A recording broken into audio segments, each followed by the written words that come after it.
Maverick News presents The Rick Walker Show. Defrag your mind.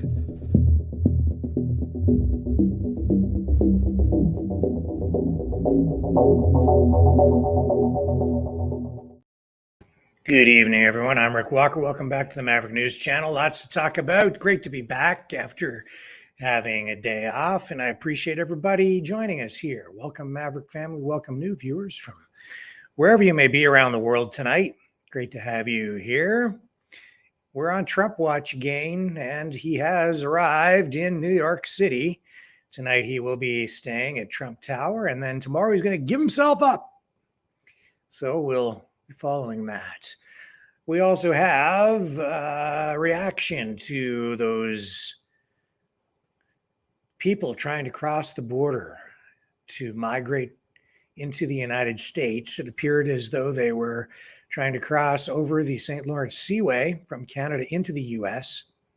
to enter the U.S. illegally, and there were 8 people who died over the past few days. And Prime Minister Justin Trudeau in Canada addressing that issue tonight. We also have for you, what else do we have? Those are the most important things, I think. Oh,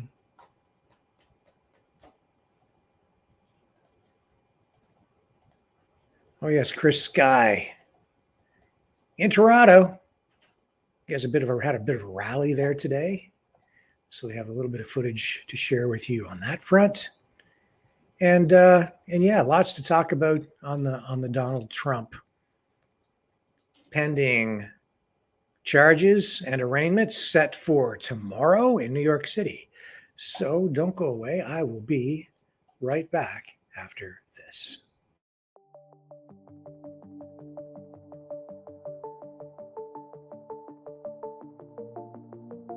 Greetings, brave Mavericks.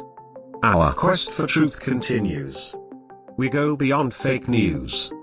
Together we expose propaganda. Together we pull others out of rabbit holes. We are maverick thinkers. We are all unique individuals, defenders of individual rights and freedoms, credible, trusted, grounded in reality. Maverick News, Maverick News. Defending free speech, Donate at freedomreporters.com. Do it now. Tomorrow may be too late. Maverick News. The world is watching.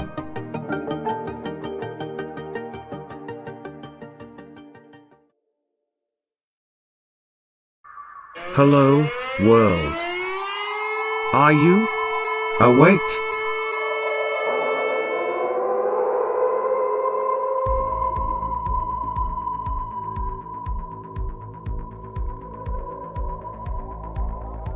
Uniting humankind by liberating millions of minds at a time. Maverick News. The world is watching.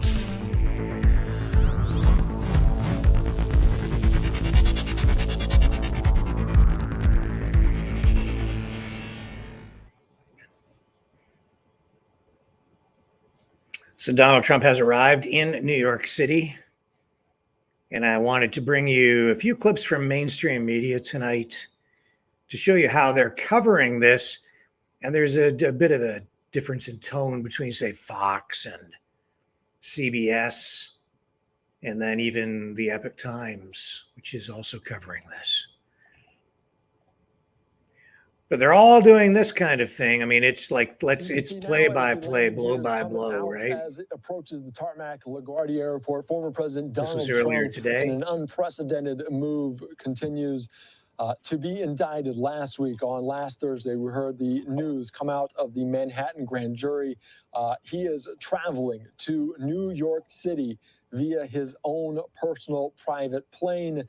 He will spend the night at Trump Tower on Monday into Tuesday, and then surrender to prosecutors on Tuesday in this arraignment, in this booking that will have you fully covered here on Live Now from Fox. But President Trump slowly coming down to the tarmac at LaGuardia Airport to face these potential charges against him relating to hush money payments and the hush money probe. Of course, following it very closely on Live Now.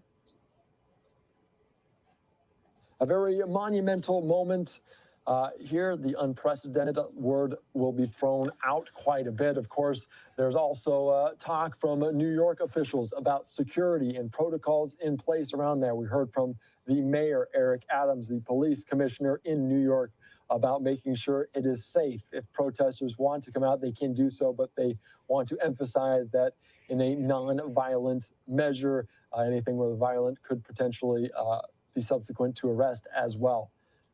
So they also said that, and talking about different things as the city welcomes as President Trump arrives here in New York City. You can see it here on Live Now from Fox.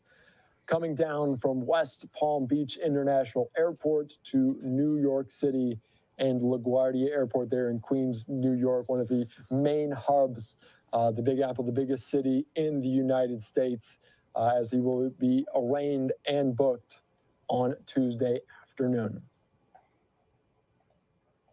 Imagine uploading your image. So that's kind of what we've been seeing from all the mainstream media outlets, is exactly that kind of coverage.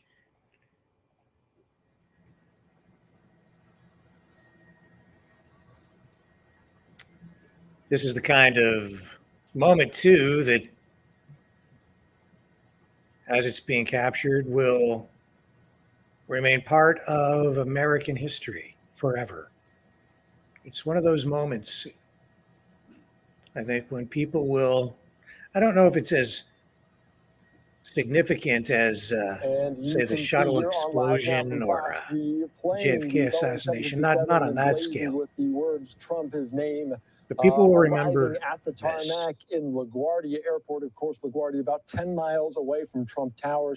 Secret Service in control of all the movements of the former president. And at tomorrow's arraignment, Secret Service will not leave his side while he is processed with fingerprints and a mugshot. It's unclear if the mugshot will be released right away. Of course, the attorneys for Trump have argued there's no reason to release, as everyone knows what Trump looks like, as he's not a flight risk. Of course, the flight now from Palm Beach, from Mar-a-Lago, his residence in Florida, this some 2-hour flight culminating as he will land here momentarily at LaGuardia Airport, as he will spend the night in New York City at Trump Tower as planned, and is expected to be arraigned and booked here after this indictment from a Manhattan grand jury late last week.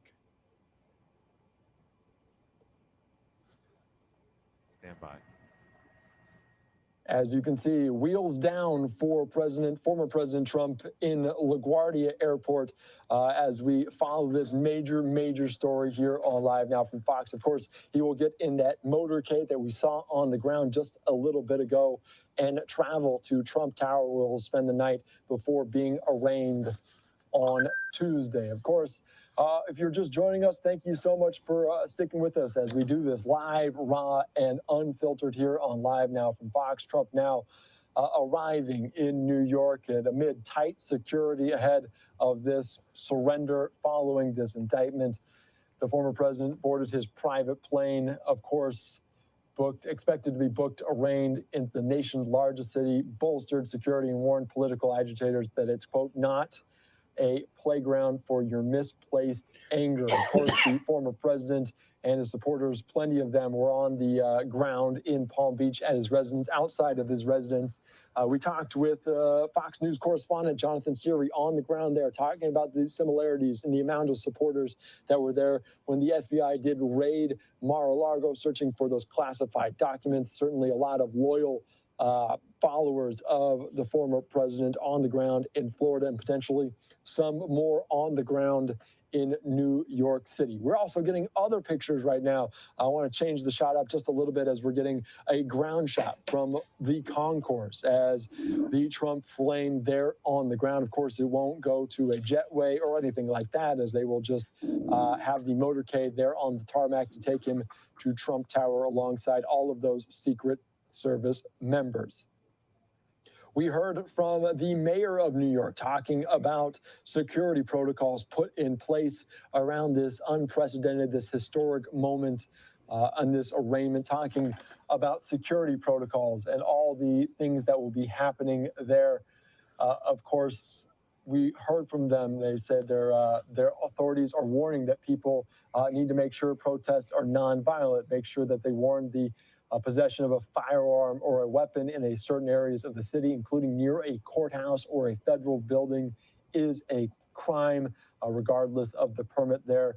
You also heard the quote that you'll hear over and over again today from Mayor Adams, that he said, quote, "While there may be some rabble-rousers thinking that coming to our city tomorrow, our message is clear and simple. Control yourselves." Of course, New York is our home, not a playground for your misplaced anger. We are the safest large city in America because we respect the rule of law in New York City. Of course, Trump Tower was open on Monday, but authorities were planning on closing nearby streets as Trump came and went. And additional security was also in the works. They've taken steps to close and secure the courthouse floor where the former president is set to appear for the arraignment on Tuesday.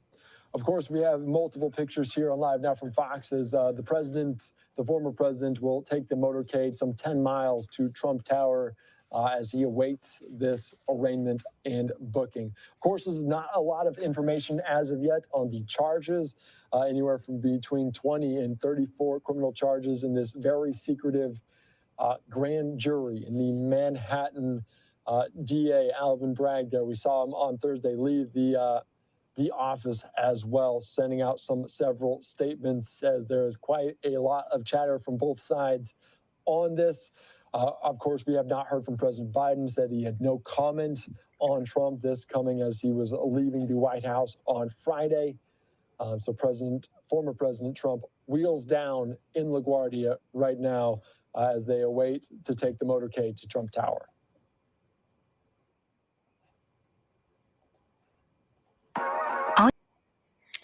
So that's Fox. I want to take you over and show you what CBS is doing. Now the tone is a little bit different. We're going to pick up Trump as he comes down the stairs of his private jet. And I'll show you what I mean about the difference in the tone. Listen to the way they talk about him and the way they make reference to, oh, he's not pumping his fist and he's not celebrating, or, you know, it's as though he was arriving at a campaign rally, but he's on the tarmac of an airport with only his security detail with him. Like, who's he going to pump his fist to? That's not what he's there for. But just take note of that as they do this.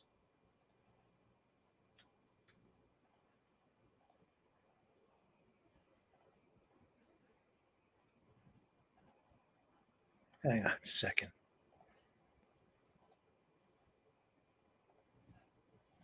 Here we go. She would make this, roughly 24-hour trip back to New York. And we should also note that with Donald Trump planning what we're about to witness here this evening, this is a very fast turnaround. He is being brought back. And there, I believe we are actually, sorry, Errol, I think we're seeing the president, the former president, Donald Trump, now disembarking from the plane. Again, this is a wide shot, but that looks to be absolutely Donald Trump actually walking down now. Notably, there are no waves, no crowd to greet him. So a different type of scenario than the former president is accustomed to. A more solemn one, 3:44 in the east. He has now gotten into his vehicle. And Errol, I'm sure you're going to see this motorcade pass right by or behind you on their way to Trump Tower. And I'll just tell you this, what was noteworthy to me from watching Donald Trump exit the aircraft, and no, there are no kind of supporters there around him, there was no fist pump. His kind of trademark act when he exits his aircraft is kind of, you know, defiantly pump his fist in the air as a champion. He seemed here just to kind of quickly get off the aircraft and head straight into What that else vehicle. would you do? Everyone else's luggage all being pulled together, and we will watch the former president drive out just a short space behind me as he makes his way to Trump Tower. But this is certainly a sobering moment in so many ways. I'm just looking closely at who may be exiting the aircraft as well. I have some Must be a former First on who Lady that might Melania be, Trump. but I don't want I'm not to. sure that it is, though. No, it's I'm not? not sure that It might be unusual Might if she's be. walking the opposite direction. Right. So I To a would, different I would vehicle. hesitate from making Yeah. any guesses. Yeah, yeah. But you're right. We're watching. So, Errol, you stay right We're there. watching this Stay from on so top of far it. We'll away. give you a second to report it out. Meanwhile, we're going to pop back over to Finn Gomez to get his take. I imagine, Finn, you have been watching all of this as well. Errol made a point about that trademark fist bump we saw as the former president departed from West Palm. He at least gave one wave out. Here, coming off of the plane, there were no waves. There was nothing sort of congratulatory or celebratory in his movement from the plane. And there's no supporters because this is the tarmac of an airport, which nobody has access to. So certainly, the kind of place where he would have that kind of a rallying or campaign tone. At least they have one person who has a little bit do of you think the former president is level going to try head. and strike while he is on the ground here, Finn? Well, I think that, I think it's, the point about the raised fist pump and all that. And I think Lydia has, makes a great point that he really only has that interaction when he's at a rally or has supporters around him. We will likely see many fist pumps, if you will, tomorrow night at Mar-a-Lago when he returns back for those remarks that he's going to give. Those landing, though, I did spot some of his senior advisors, including Stephen Chung, his communications director, Margot Martin, one of his communication staff, and Chris LaSavita, who's also essentially his co-manager along with Susie Wiles. Susie Wiles is also traveling with him. But one point I also want to just make out, guys, is that as the former president is landing to face and getting ready to face the processing and the arraignment that he has to face tomorrow. There's one split screen our colleague Ed O'Keefe points out that is something that the White House wants, and the current White House, yes. Current White House is to show that as he was arriving, President Biden was in Minnesota touting his legislative accomplishments, while Trump was landing in New York to face his indictment, and that is something that just politically has been something that has resonated, I think, throughout the political world. And as we are, fully into this 2024 race, even though we're still expecting others to jump into the race later this year. But I think it's important to note that there was some reporting that Ed O'Keefe and I both had that we reported today that, the White House and sources close to the White House say that his political operation, which was looking at April as a potential launch date for his reelect, has now been shifted, if you will, to later this year, even as late as June or July in the summer. Why? In part because of this. In part because of this attention that the former president is getting. In part because the former president, who's leading most national polls, is also fighting and squabbling with his closest, his nearest rival, who hasn't even jumped in the race yet. That's Florida Governor Ron DeSantis. So what you're seeing is this contrast between the former president and the current president, and it's something this current White House very much wants. And Finn, we want to pop back over to Errol as we see the president's motorcade starting to move where he is at LaGuardia. Errol, your take. We're watching President Trump's motorcade just make its way to the exit behind where I'm standing. Behind me, what they've done here at LaGuardia is they've now held traffic to make sure that none of the public can get through. I'm just moving myself, so you may hear some shuffling as we make our way And to a Errol, place where you can see it. But what this we're is where the seeing journey here begins. is this as big as it gets? I mean, just from this aerial shot, we just see, you know, a handful, 3, maybe 9 vehicles or so. What does it look like in terms of the rest of the vehicles that perhaps are being used to keep the roads clear and safe? Yeah, you're exactly right. I mean, at the front of this line, you're seeing NYPD vehicles. Then you see Secret Service SUVs, and that is followed by some other emergency vehicles, including an ambulance, an FDNY ambulance, just making sure that every resource is available for any former president. This is the type of security detail that is afforded to all of them. And we understand that as they make their way to New York, they're going to have to enter what we all know as the BQE, the Brooklyn Queens Expressway, a very busy highway through the largest city in the country. I don't believe they have closed any of it yet, but we have our choppers above us at this moment, and you'll watch this footage as the president makes his way from a very busy airport through a major expressway and on his way to one of the most congested parts of the biggest city of the country, in East Midtown. And we see actually that exit is directly behind that shot, us. right? Yeah. There you are. I can see it's very small. That place where you're located at Marine Air Terminal. And the motorcade now passing right behind you. You and Errol have both served time as White House correspondents. We've been in motorcades with President Trump. What's notable to me as I'm watching this is that every other time we've been in one of those, there has been a press van there with the president following his motions, and this time that's absent. I think what's really important not to lose sight of is, of course, we're looking at something that looks very presidential because every former president has a Secret Service for their safety, but this is, at the end of the day, another citizen heading tomorrow to an arraignment to face criminal charges, and in a historic way, absolutely somebody who is a former president of the United States who was indicted. That has never happened before. So important not to lose sight of what is happening here. Somebody who is going to be in court tomorrow, photographed, fingerprinted, booked, possibly not handcuffed, but it is important that he's heading out there to surrender himself, accused, at least according to CBS News reporting, of multiple charges, including a felony for falsifying business records in the first degree. Errol Barnett is in New York. Finn Gomez is in West Palm Beach. Thank you both so much for your detailed reporting from the ground in Florida and New York. So that's CBS. And that's them picking it up as he's leaving the airport. Let's pick up the coverage now as the motorcade winds its way. Well, let's go live right now to Trump Tower just to show you what's going on there.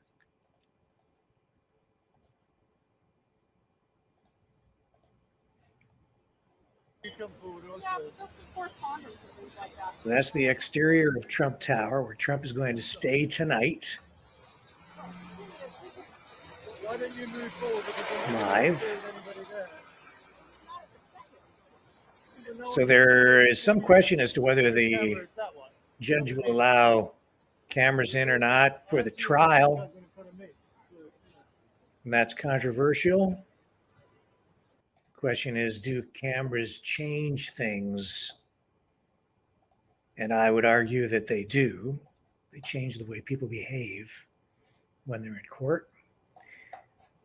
Let's take a look at the motorcade as it arrives in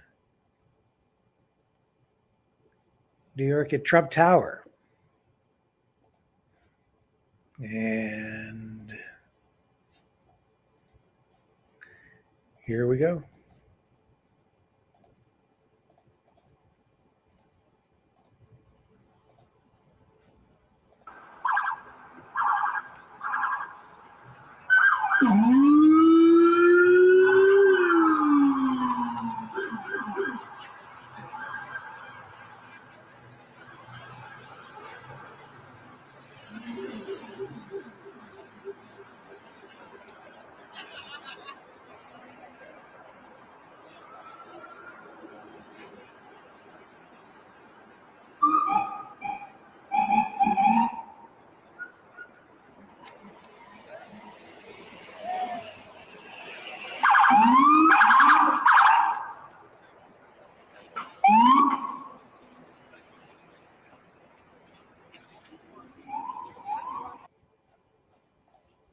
So they obviously picked up a few vehicles along the way.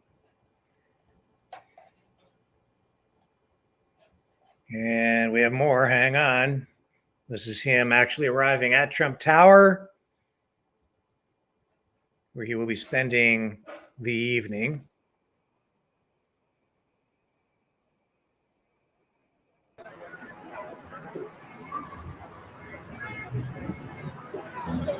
There he is. Yes. What? I am. Yes, I am.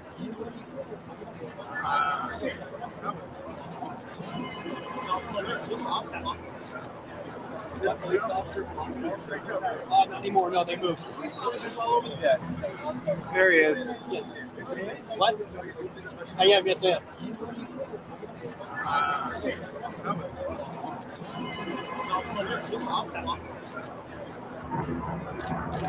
There he is, there he is. Got him.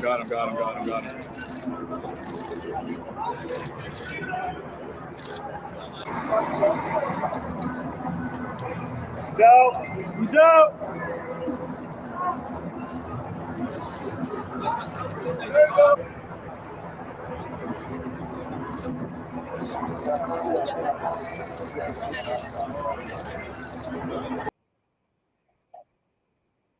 And that's the kind of day it has been in New York, with Trump arriving at Trump Tower. He'll spend the night in Trump Tower, and then tomorrow he will be arraigned. It probably won't take very long, 5, maybe 10 minutes. They will fingerprint him. I guess they'll take a mug shot. I don't know if they will release it. My expectation is they probably will. Those things always seem to find their way out into the public domain. So look for that. That is exactly what his political opponents want.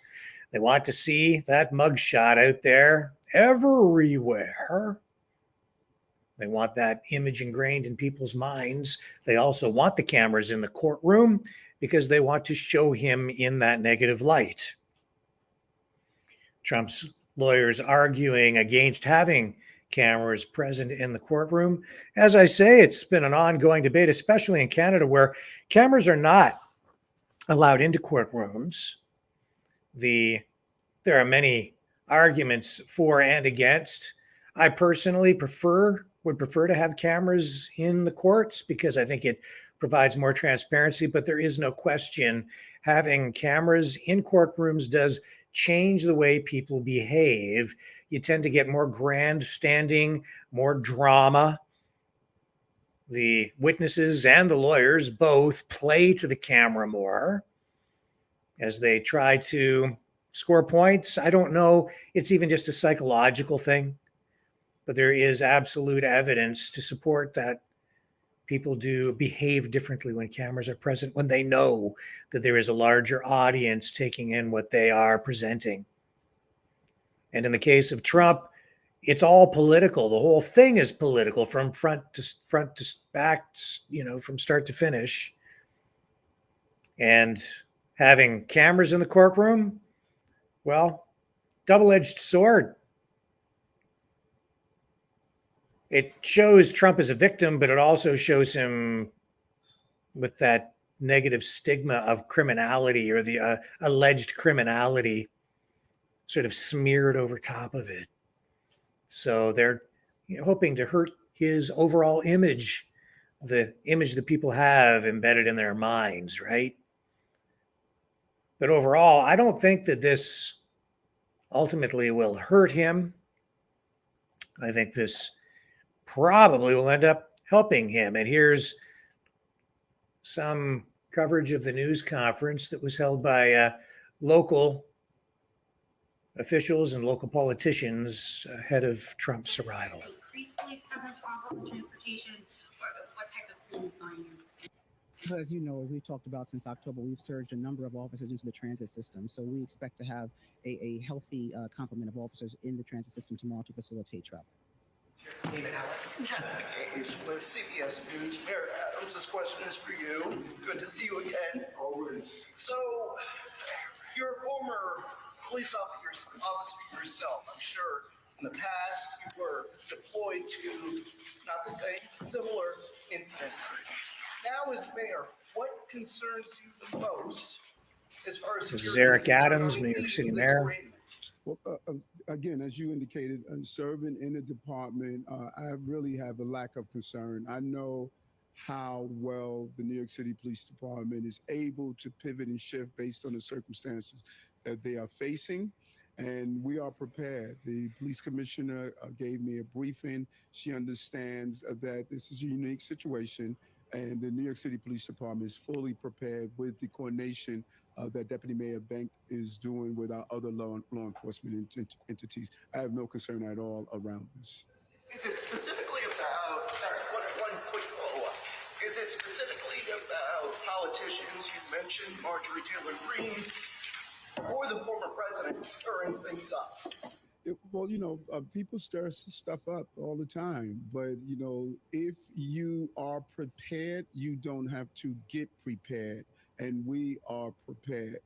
And the ability to shift the resources where they are needed, I think, is extremely unique to this police department. We can manage several different things at one time in this department, and that's what we're doing. The police commissioner laid out a full plan with her executive team, and she's going to execute that plan based on the needs. Mayor, I'm over here. What do you make of the spectacle of this next 24 hours? The former president letting all of his supporters know when he's wheels up from Florida, when he's landing in LaGuardia, basically putting New York at center stage once again as something of an unprecedented spectacle from a legal standpoint. What do you make of all of that? Well, I'm not in control of that. I view this entire moment that we are in right now to one day be in the Museum of the City of New York. And I think this is another chapter in this experience, and that this administration is going to show how we manage not only national problems, but global problems, as well as local problems. And we'll be prepared for whatever needs to be done. We built a team, we got the right team, and New York is going to see once again the professionalism that this police commissioner has displayed and showed to her troops. Thank you all. Okay. So there's all of that.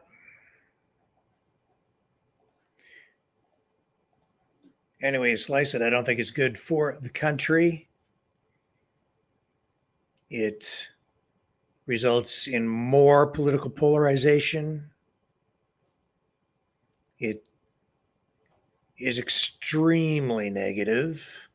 It's such a dangerous precedent. And now that they've gone down this road, I don't think there is any turning back. I think it probably will help Trump more than it will hurt him. I don't think these charges will stick. I think in the end, he just walks away stronger than ever. And the Democrats should be very, very careful about all of this. And don't be surprised if this comes back to haunt them. If Republicans turn around and start doing exactly the same thing to Democrats. That's why it is not good for the country. It's not helpful. It's a huge distraction in a lot of ways when the country should really be dealing with much more serious issues. But it isn't, because they're busy dealing with this. The time, the money, the resources, the human capital that is being expended on all of this. What a colossal waste. All over politics, they're weaponizing the justice system. But we've seen that throughout Trump's presidency and beyond. They started coming after him hard as soon as he came down that escalator and declared his candidacy, and then went on to defeat his rivals to claim the nomination within the Republican Party, to become the candidate, to then go on and vanquish Hillary Clinton and become the president, to win that election. All the while, Russia, Russia, Russia, collusion, collusion, collusion, impeach, impeach, impeach. It was just nonstop, and it's still nonstop. It continues even now. This is entirely political. If he was not running for office, I seriously doubt that any of this would be going on. that in itself should result in some sort of dismissal, although that is not grounds or justification for the dismissal of the charges. But honestly, if common sense were to prevail, that's exactly what would happen, and we would move on to more important things. I'm not the only one who kind of thinks in those terms. I think anyone who's sort of rational mind at this point has that sort of mindset. And I don't normally run material like this from the Epic Times, but I'm going to tonight, if I can find the clip that I had queued up. Maybe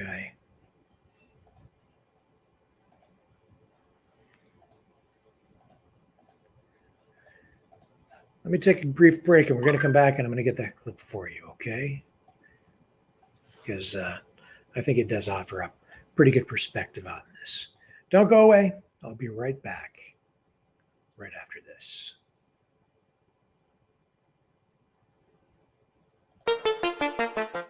The New World Order. Government overreach. The Great Reset. Mainstream media lies. Now more than ever, independent voices are needed. Donate now at freedomreporters.com. That's freedomreporters.com. Maverick News. The antivirus program for your mind.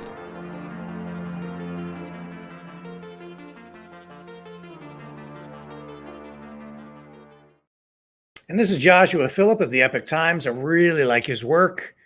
Level-headed guy. And this is what he had to say about Trump's pending arraignment. I'm saying that even if Trump is innocent, essentially, that it's good he's arrested and good he's standing trial. Like, this is the logic that they're going through. And that logic that innocent or not, it's good he's arrested, innocent or not, hey, great. And people warning who are still, I think, rational and not purely partisan, even on the left, people are saying this is actually really damaging to the country, this type of thinking. You're really seeing this boil to the surface now. And in some maybe twisted way, this is, I mean, honestly going to help Trump, I think, but because it's justifying, it's validating what he's been warning about. It's showing in clear terms exactly what he's been saying is happening. A message which I think a lot of people would have found very hard to digest were it not for this. We'll go deep into this today, folks. So that said, those of you Twitter, Facebook, Rumble, we will jump over exclusively to Epoch TV after about 25 minutes, so stick around for that. Let's talk about the first story, though, the gag order against Trump. I want to emphasize this has not yet happened. This is purely based on analysis currently. But you do have Trump's team concerned they may do this. You have people on the left saying they're probably going to do it. And it's going to come down to the judge in the case, a judge who Trump at least accuses of being deeply politically motivated because he went after one of Trump's associates previous to this. Business Insider says this. It says a gag order for Donald Trump is extremely likely once he's before a judge. Legal experts say. Keep in mind this is technically a left-wing media, right? It says former President Donald Trump can't seem to stop talking about his indictment, but once he's arraigned, it's extremely likely that he'll have to. A former senior staffer with the Manhattan District Attorney's Office told Insider. His freedom to rant on Truth Social and say what he wants about his case at rallies will likely change once he surrenders and appears in a Manhattan courthouse, according to Duncan Levin, who is also a former federal prosecutor with the Department of Justice. Manhattan's acting Supreme Court Justice Juan Merchan, who is expected to arraign Trump on Tuesday, is likely to put conditions on his release. And that's most likely when this judge will issue a gag order restricting Trump from discussing the case, Levin said. Keep in mind that Justice Merchan is the one that Trump accuses of being politically motivated. Trump has been calling out the judge directly, which normally a judge would be very unhappy if you did that. If you ever face trial, you probably don't want to criticize the judge. I'm just saying, Trump's not that kind of guy. He has no issue, it seems, criticizing the judge, going after the judge, and the judge has the power to basically slap a gag on his mouth, is what it looks like. That being said, though, of course, this is also what you would expect. I mean, from Trump's standpoint, he is being targeted for arrest in a crime that's pretty much there's no precedent with any of this.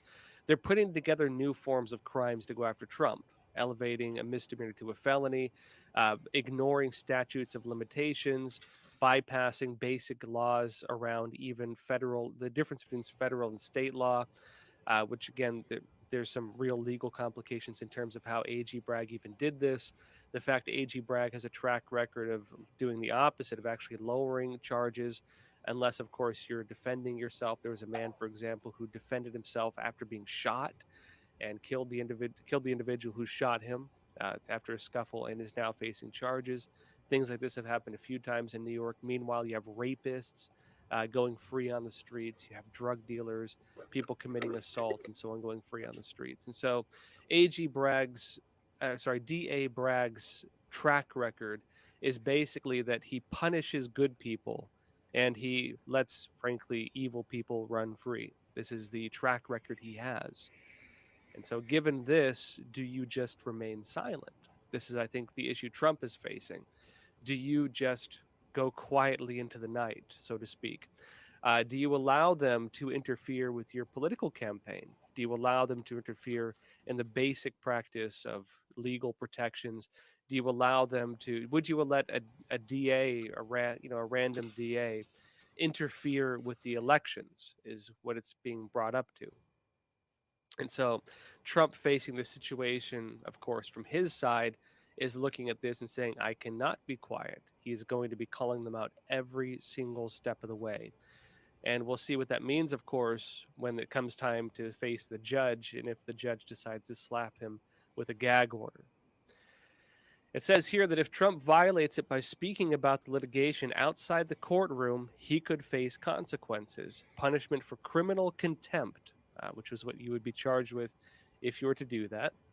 Under New York law, is a fine not exceeding $1,000, which for Trump is nothing, or jail for up to 30 days, or both. Briefly on this, Trump. Now, do you think Trump would continue speaking if just meant getting fined $1,000? I think Trump would pay $1,000 a minute if he had to. If he had to make a statement like this, $1,000 fine is not going to shut him up. $1,000 fine would not shut many people up. I think a lot of people, if they believed the case was serious enough, would take $1,000 slap on the face and continue speaking their mind. The 30 days in jail is a different story, of course, but at the same time, 30 days in jail could benefit Trump, and it would probably look really bad on the judge and on New York City law and on the Democrats as a whole. It would ironically probably benefit Trump, and you also deal with the issue that Trump, under protections of the president, has Secret Service protection, and so jailing him would be difficult, if not impossible, and they would have to really do a lot of legal. They'd have to jump through a lot of legal hoops to imprison Trump, and would they want to blow that round, so to speak? Would they want to waste that shot, so to speak, just to hit him with contempt? I don't think they would, personally. I don't think they would have to. I don't think they would want to overturn basically, the precedent, the federal law that a president has to have protection from the Secret Service in order to put him in prison for $1,000 fine. Meaning, I think Trump has the upper hand here. Even though they're talking about their ability to do it, I think he can violate it and probably just get $1,000 fine, and it won't mean anything. Although you're going to be hearing a lot of chatter about it. That's my personal take on that, at least. Here's a quote though from Levin, talking to Business Insider. He says, "I think it's not only possible, but it's extremely likely there will be a gag order in the case." And Levin said that he's known for representing clients including Harvey Weinstein and Anna Sorokin. He said gag orders are very common in criminal cases, particularly in cases where there is an enormous amount of pretrial publicity like this one. Further, and he states, if there is a gag order, Levine said, Trump will be very limited in what he's able to say, even if there may be proxies who speak for him. The court has the ability to set rules for his conduct while he's most likely to be out on bail, pending proceedings. And he said, quote, this is a criminal case now, so the rules have changed, and the rules are no longer in his purview to make. He is a criminal defendant, we see hundreds of thousands of criminal defendants across the country every day who have a lot of rights stripped away from them, and he is now one of them. These proceedings are going to change his life. Now, let's talk about Trump's nature on this. There was a meme going around for a while, and I know that now in New York you can actually be imprisoned for spreading memes. I'll go into this later. One of the individuals who criticized Hillary Clinton, the 2016 political campaigns, who made a meme about Hillary Clinton, has actually been found guilty of criminal charges for interfering in elections in New York. And so if you want to know what you can be charged with in New York, well, rape is apparently something you get let free on. Assault, battery, robbery, people get set free on. But spreading memes will get you charged in New York. But regardless of this, I'll talk about a meme. There was a meme going around for a while of, it's Trump and he's sitting in an interview with one of these leftist journalists. The individual hands him Trump hands him a paper, and it shows the paper, and it's a tic-tac-toe grid, right? And Trump in the meme had drawn an additional row and put a little circle there and drew a line, and he won. And of course, that was the joke, that Trump basically creates new rules and then beats them at the game they think they're playing. And this is often how he does things. I mean, jokes aside. And you can agree with it or disagree with it, but this is just how Trump operates. They'll often present him with options 1 or 2. They say pick 1 or pick 2. Choose which way you want to go, and Trump will come out and say 3. And he'll come out with something they didn't anticipate. He'll take the kind of the window of the discussion. Oh, there's the meme right there. They found the meme. See, that this is how Trump wins. Oftentimes, it's in ways that some people might disagree with. It's a joke, but it's an accurate joke. He basically does things outside the boundaries that they've established. The question they're presenting with him in this is, okay, Trump, you're going to be hit with a gag order probably. Do you remain silent and agree and follow the rules and live by our rules and stay within our little boundaries? No talking about this, no benefiting from it politically. This is a criminal case. You can't talk about it. I know you want to make it benefit your campaign, but this is the case and these are the boundaries. Do you think Trump is going to abide by that? Those are the 2 rules he's presented with. Abide by it or don't. Knowing Trump, he's going to violate it. They're probably going to hit him with it because they have the ability to. But knowing Trump, he's going to violate it. And then he's going to raise the issue of, what are you going to do to me? What are you going to do to me? You going to throw me in jail? Well, guess what? I have Secret Service protection. What are you going to do about that? You're going to overturn Secret Service protection and violate federal law and elevate this to a federal crime? That way I can challenge you legally in federal court or, in a higher court and bring this up on a higher level. He's bringing in additional issues and additional legal challenges that I don't think they're ready to face, in other words. And by doing so, exposing the extra legal manner in which this case is being run. To an extent, it would be a bad idea, in my opinion, for them to try to put this, of course, gag order on him for that reason alone.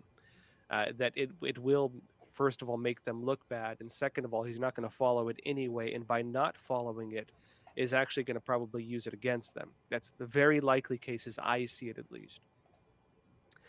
Folks, before we go further, I want to talk about how Trump is actually using all of this politically. This is becoming a political issue, no matter which side of the aisle you're on. Before we go deeper into that, though, folks, we do have a sponsor today. Today's episode is brought. And that is Joshua Phillip. What I do want to do is also go to get a sample of what Ron Paul had to say today about this. on the Liberty Report.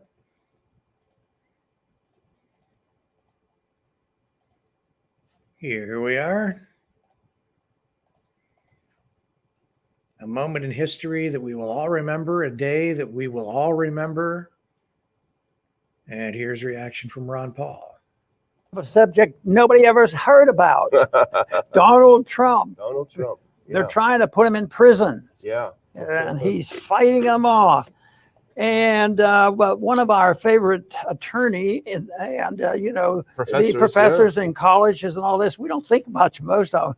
But Jonathan, we do. And, matter of fact, he was one of our early guests when we were just starting the Liberty Report or the Liberty Luncheons. Yeah. He came over, but now he's a famous person. See him on TV. Yeah. So, but he once again wrote another article, and he's much more active. He was. He's still very academic. He's probably the most academic one that does the political talks on the show as a lawyer. But there's a few there. But you know, for a long time when he came to our office, you know, it wasn't like I'm a Republican. He didn't use the word Republican or libertarian or anything. But we knew he was sound in his thinking. So that's why we like to look at what he has to say. And of course, the big deal is tomorrow, the indictments have occurred, but what are they going to do? They're going to arraign them. And some people think, what do the Democrats do? Don't they know any better? And it is such an outrage.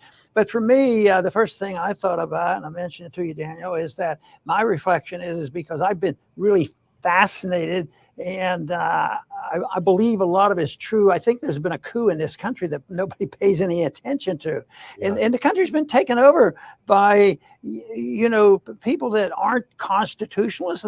I don't even know where they come from. They're not strictly Republicans and Democrats. It's sort of if you're looking at the news, I know what I do. I know you wouldn't waste your time watching the news, but I watch the news, and immediately when you turn on a station, he's a Democrat. So you know exactly what he's going to say. Yeah. Oh, he's a Republican. You know what they're going to say. So you're not getting news. You're just getting propaganda.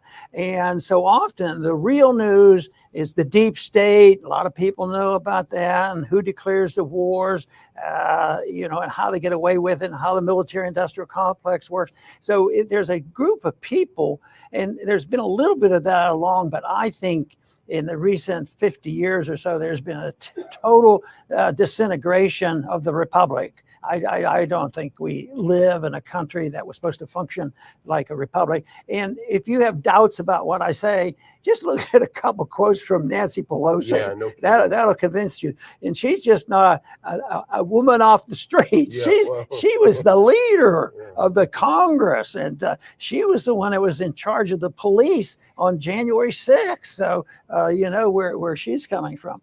But anyway, tomorrow is a big day, and most people know that the prosecutor, the local judge from Manhattan has taken a misdemeanor and turned it into law. And the controversy there, everybody's turned it down.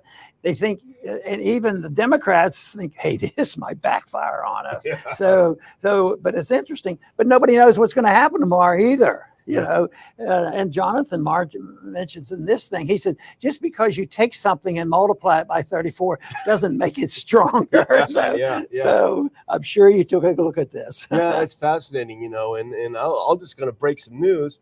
A little birdie flew over from your house to my house and said you're actually working on a little mini book about the coup in America. So I'm sure our fans are looking forward to that coming out in a while. No pressure. But it's fascinating, you know, and Turley's a great guy.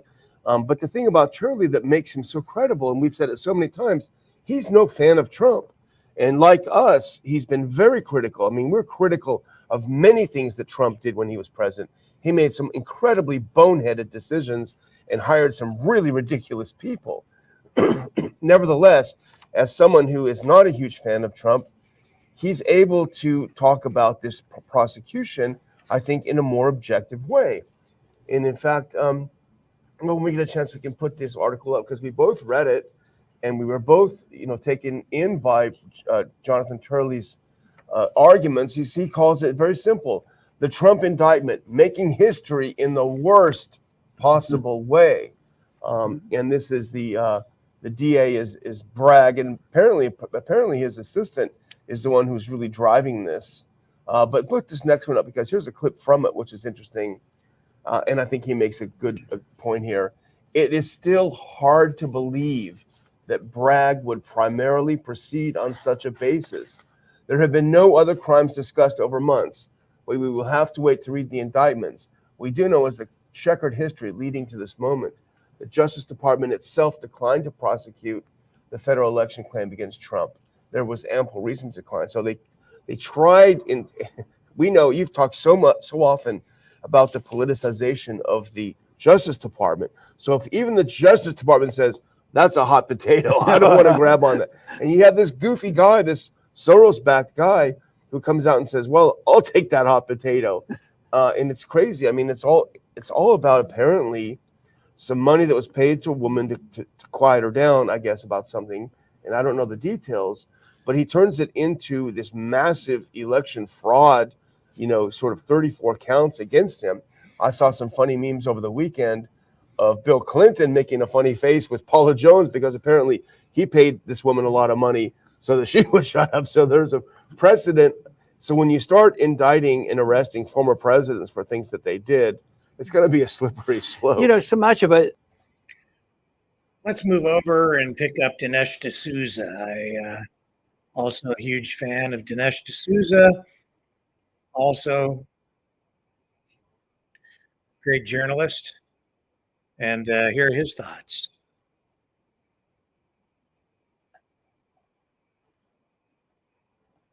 Feeling from me, geez, what is the point of this? Well, it's not that they expect me to break and run. I surrendered voluntarily. So the point of it is the humiliation. Well. That is the point of it, to make you feel like you're a prisoner, that you're a captive. And notice that this is being done before you're convicted of anything. Number two, you're fingerprinted.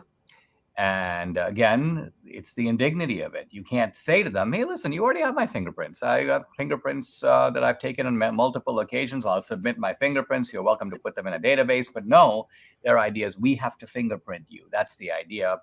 And number three, a mugshot. And Debbie was saying right before the podcast, if I were the authorities, I wouldn't release Trump's mugshot. Now, Trump may want his mugshot released. We don't know. But a mugshot is going to be taken.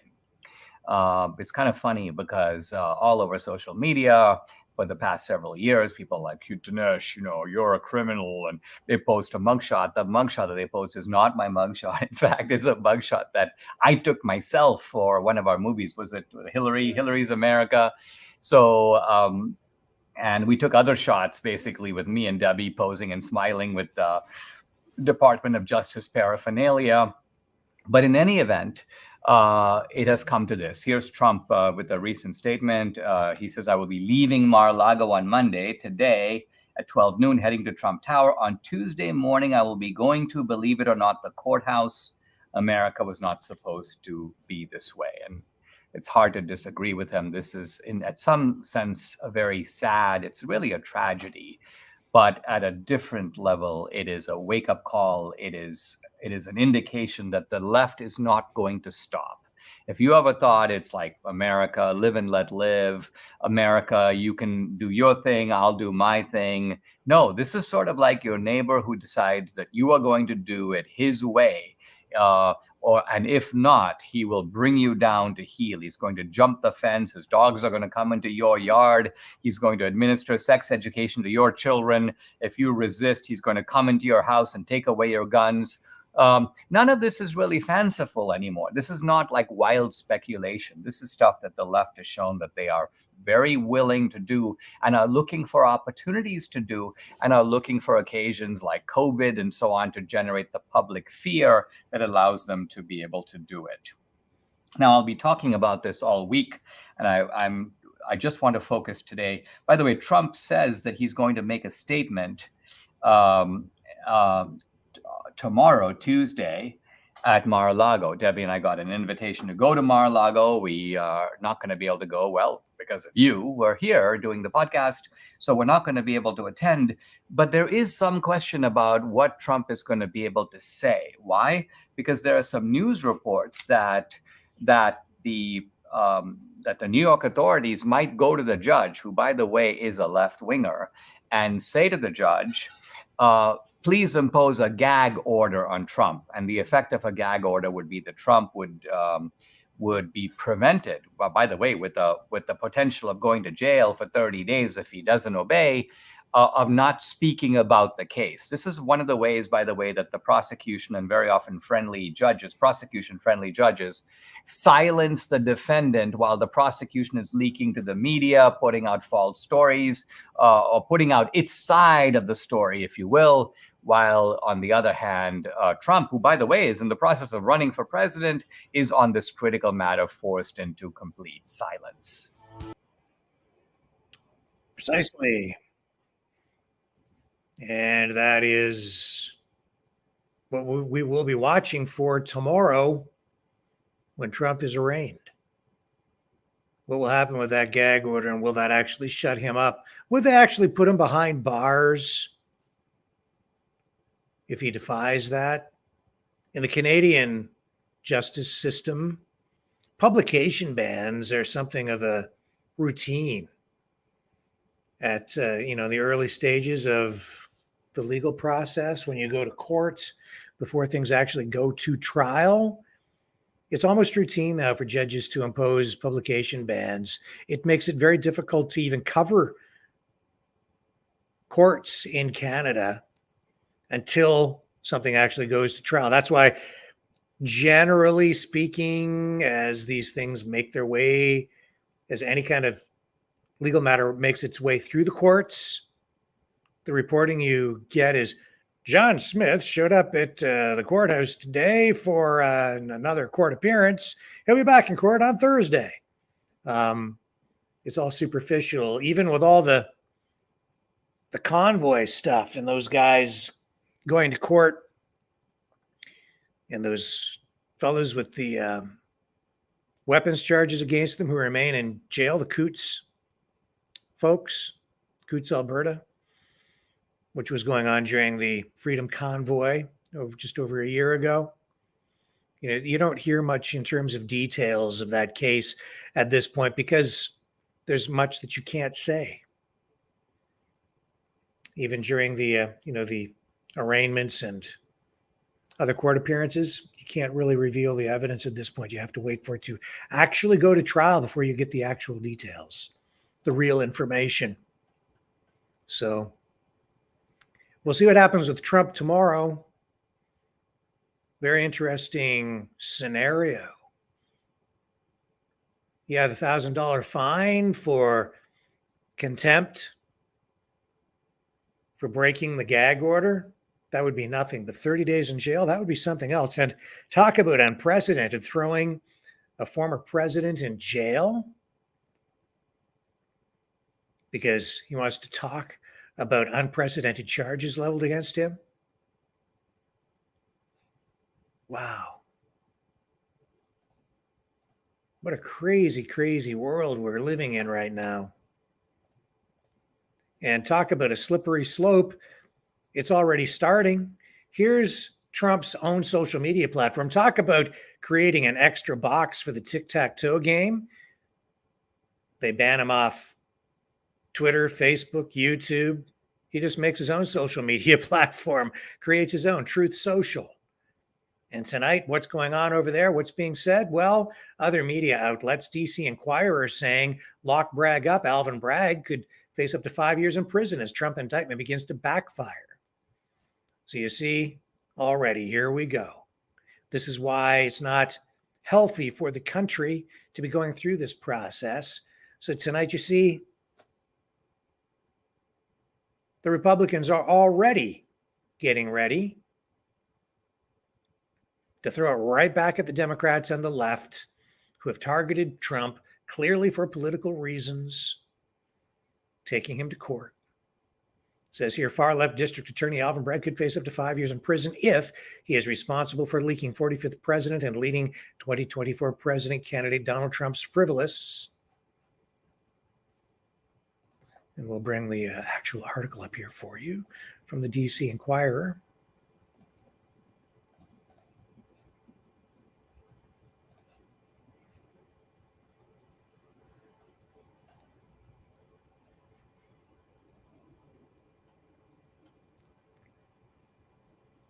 Frivolous indictment. Leaking grand jury testimony is a Class E felony under New York state law and carries a prison sentence between 1 and 5 years. And then there's a quotation here from the law offices of Julie Rendelman. A Class E felony charge is considered more serious than a misdemeanor charge and as such carries a potentially longer jail sentence. While a Class A misdemeanor in New York carries a sentence of up to 364 days, a Class E felony can result in a sentence of between 1 year and 5 years. And lawyer Alan Dershowitz, in an op-ed for the New York Sun this past Friday said, quote, "It is likely that a serious felony has been committed right under District Attorney Alvin Bragg's nose, and he is not investigating it. Under New York law, it is a felony to leak confidential grand jury information, such as whether the jurors voted to indict." So they're already looking at going after Bragg and using whatever tools they have at their disposal and whatever evidence and whatever mistakes he might make in order to hold him legally accountable and hit back. More public resources being eaten up, used up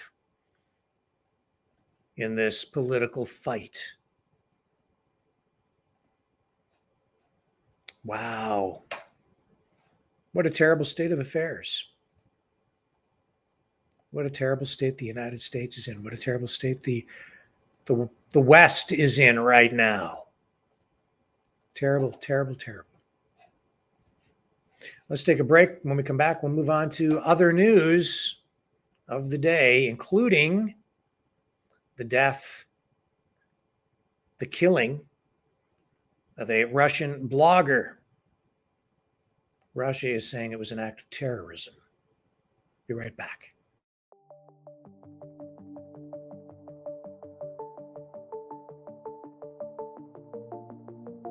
Greetings, brave Mavericks. Our quest for truth continues. We go beyond fake news. Together we expose propaganda.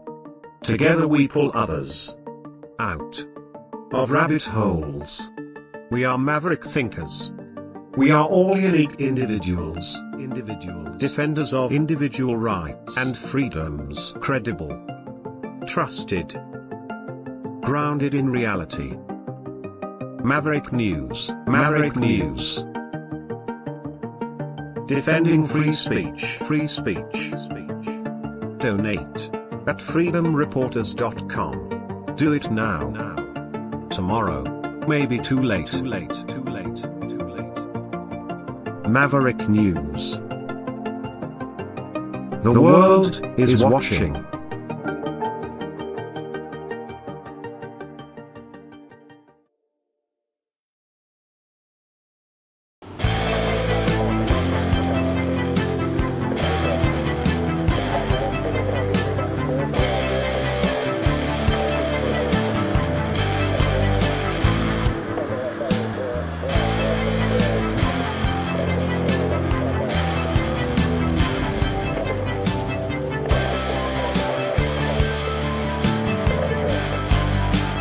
Maverick News.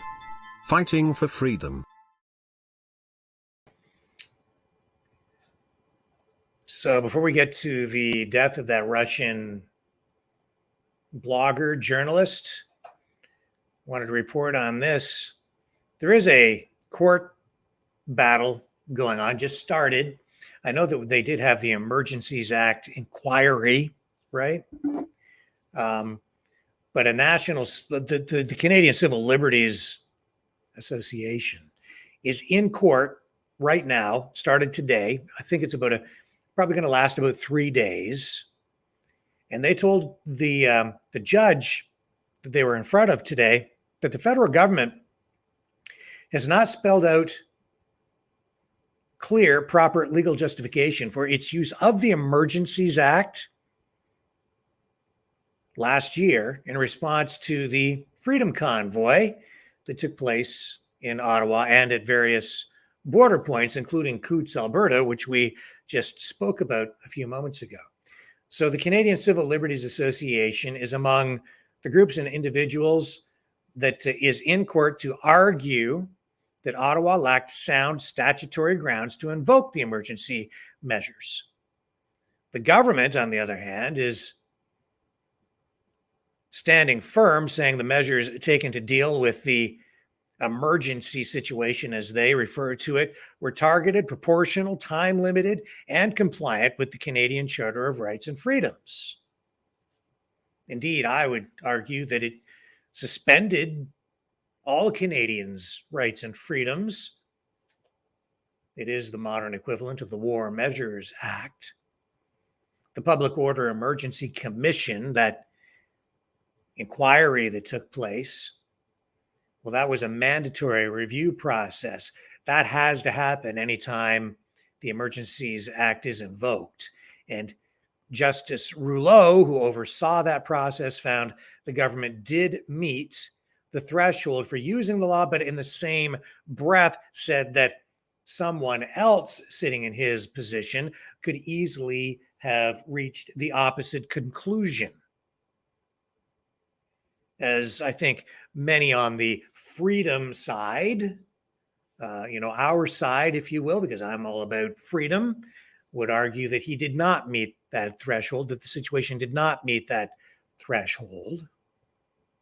I think there were things that did concern the government, things that may have appeared to be an existential threat to government, but whether those threats really were at the level that they were truly a threat, I think they were background threats.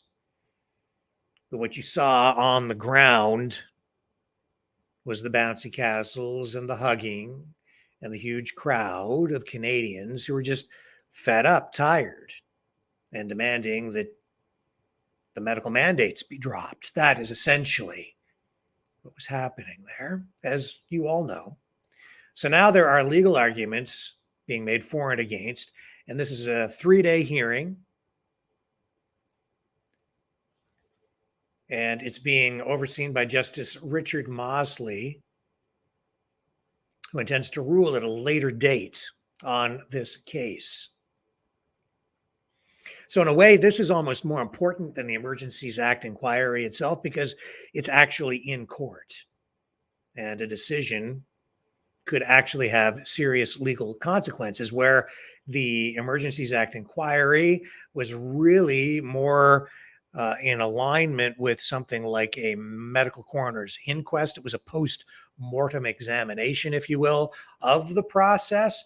And the result of that was a report from Justice Rouleau and a series of recommendations, which are not binding on the government, meaning they do not have to act on any of it.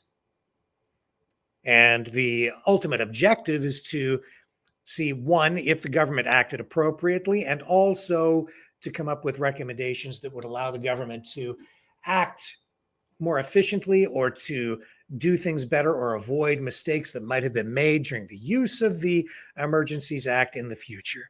So that's really what the inquiry was for. So this is an actual legal case that's looking at whether the government was justified in using the Emergencies Act.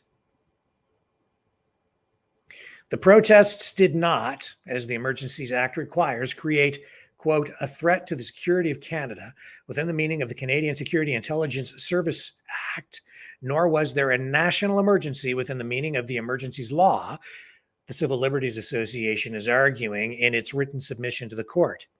It goes on and says the act does not permit the government to proclaim an emergency based on nebulous or strained claims about economic instability and international trade, a general sense of unrest, or foreign donations to a cause.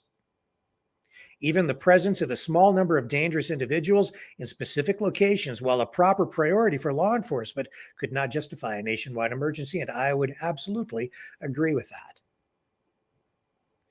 The federal government, on the other hand, is arguing that the Emergencies Act requirement of a, quote, threat to the security of Canada cannot be interpreted exclusively by reference to this phrase's meaning in the context of the CSIS Act. So it's going back and forth. The federal court hearing includes others who filed actions contesting use of the emergency measures, the Canadian Constitution Foundation, Canada Frontline Nurses, and Kristen Nagel, and individuals Jeremiah Jost, Edward Cornell, Vincent Gerkes, and Harold Ristow. The government is arguing federal officials believed on reasonable grounds that a public order emergency did exist and necessitated special temporary measures. So the people who are in court, these organizations, these individuals as well, are asking the court to use hindsight to determine that use of the Emergencies Act was unnecessary. The Attorney General's submission says, as they oppose this assertion. And the government is saying that this process, this is not what is required in these judicial reviews. The government says the court's role is not to step into the shoes of the decision makers, but rather to determine if the decision was reasonable in the context in which it was made. So we will be following this over the next couple of days, and we will bring you up to date to let you know how it all plays out. Now, the Prime Minister today, Justin Trudeau in Canada, saying that orderly immigration, an orderly immigration system is needed. And he is making this statement today after 8 migrants died trying to cross the St. Lawrence Seaway to get into the United States, apparently illegally.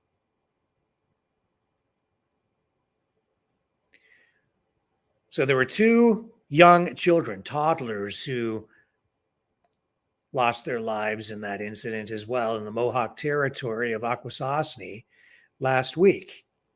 Last month, Canada negotiated a deal with the United States to turn away asylum seekers at unofficial border crossings, like Roxham Road, which has just been shut down. That was a place where, I guess, thousands of migrants were crossing into Canada by using a loophole in the long-standing Safe Third Country Agreement. But after Joe Biden's visit to Canada last week, that loophole has been closed. So this deal that was made with the U.S., between the U.S. and Canada, means that people will be turned away from the border no matter where they try to cross. The aim of that is to have people make their asylum claim in the first country they land in, whether it be Canada or the United States. So migrant advocates have been warning that the new rules would push people to take even greater risks as they try to cross the border to go to the country of their choosing, like using human smugglers and moving to border crossings that are even more remote. So last week, as we just told you, the bodies of 8 people, including 2 children, were pulled from the St. Lawrence River. It appears as though they were trying to make it from Canada into the United States by boat. Justin Trudeau is calling the incident a tragedy and says that a more orderly immigration system is needed. I have a clip of Justin Trudeau referring to all of this tonight. And let's go to that now. This was him at another event, but was asked about this, and this was his response today. That also protects the most vulnerable. That's what we'll continue to do. Follow up. I was watching Tout le monde en parle last night, like many people here, I'm sure. You said in French, Canada continues to be an open and welcoming country, but that we favor people, privilégiés, people who come in a regular way. What do you mean by this, by favor? Oh, one of the great strengths that Canada has is that we can continue to be a place that is positive about immigration.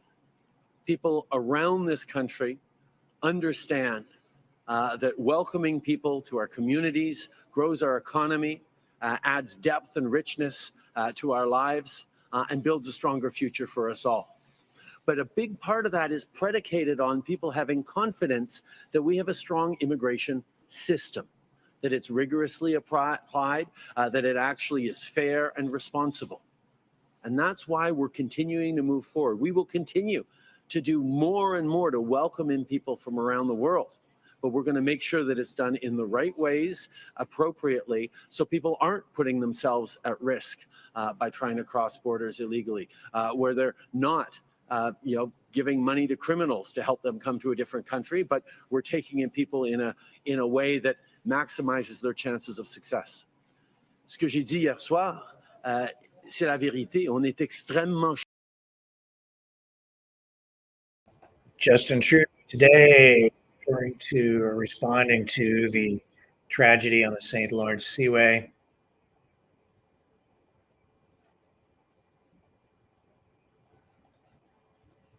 Eight people losing their lives trying to cross into the U.S. Alberta Premier Danielle Smith striking back after a leaked audio recording, a conversation she had with Pastor Artur Pawlowski. And the media reported on that. But she is going to file legal action over misinformation. So Smith saying that the allegations of her interference with the province's justice system since she took office, she's calling them inaccurate, misleading, and likely defamatory. And she says legal action will be taken soon. Now, when I reported on this, I did say that from what I heard in that recording, I don't think that any of that rose to the level that it was sort of let me rephrase this. The CBC broke the story. They have this recording of her talking to this pastor who was arrested under the pandemic rules multiple times. And after Artur Pawlowski is looking for amnesty for her to get the charges dropped. And in the conversation, she basically tells him, sorry, it doesn't really quite work that way.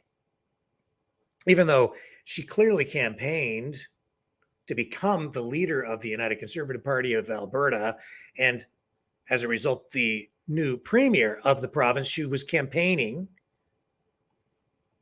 on a platform that included a promise to do something about these rules that resulted in all these charges against people, including these pastors, including Pastor Artur Pawlowski. But she hasn't been able to do that. And she clearly told him in the conversation that it isn't something that she could just step in and influence. She, in my view, and I don't necessarily need to run the entire audio clip here again tonight, but this was not the gotcha moment that the CBC thinks they have. Not by a long shot. I don't think the premier did a thing wrong. Nothing. There was nothing in that conversation that suggested she was trying to actually influence in any inappropriate way the justice system or the case involving Artur Pawlowski. He was clearly asking her to do something about it, and she was being diplomatic, but made it pretty clear that she couldn't just step in and provide amnesty, that the process had to play out. And she said she was frustrated by it. She did admit that she'd been speaking to the Crown Attorney's office, I think is the way that it is referred to. But, you know, even speaking to the Crown, speaking to the lawyers involved, she also made it clear that it was only appropriate for her to ask certain questions, and she only asked those questions. And they're saying that because she went back multiple times to ask those questions at various times, that they were, I think, alluding to the idea that maybe she was trying to influence the system unduly and acting inappropriately, but I don't think so. I don't think so at all.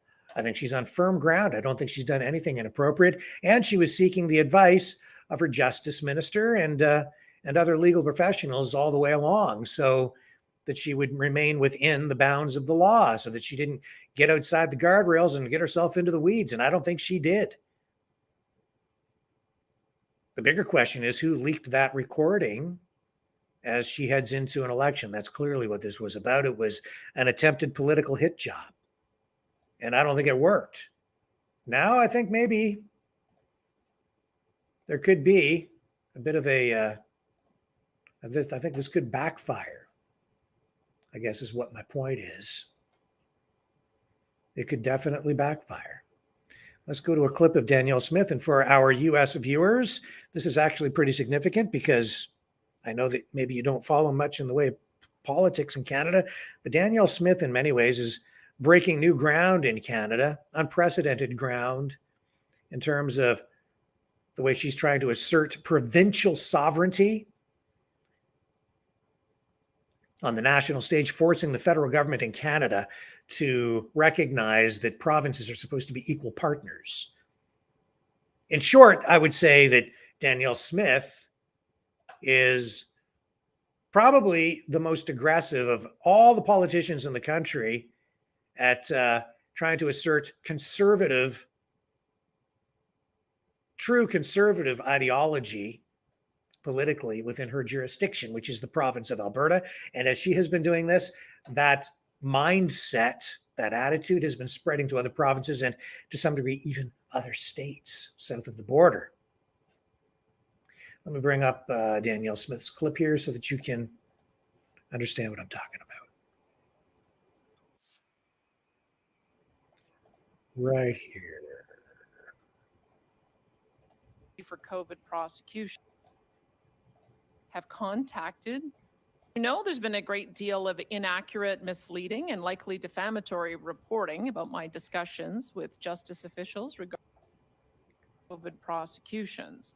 I have been clear that neither I nor anyone within my staff have contacted any Crown prosecutors, as has been alleged.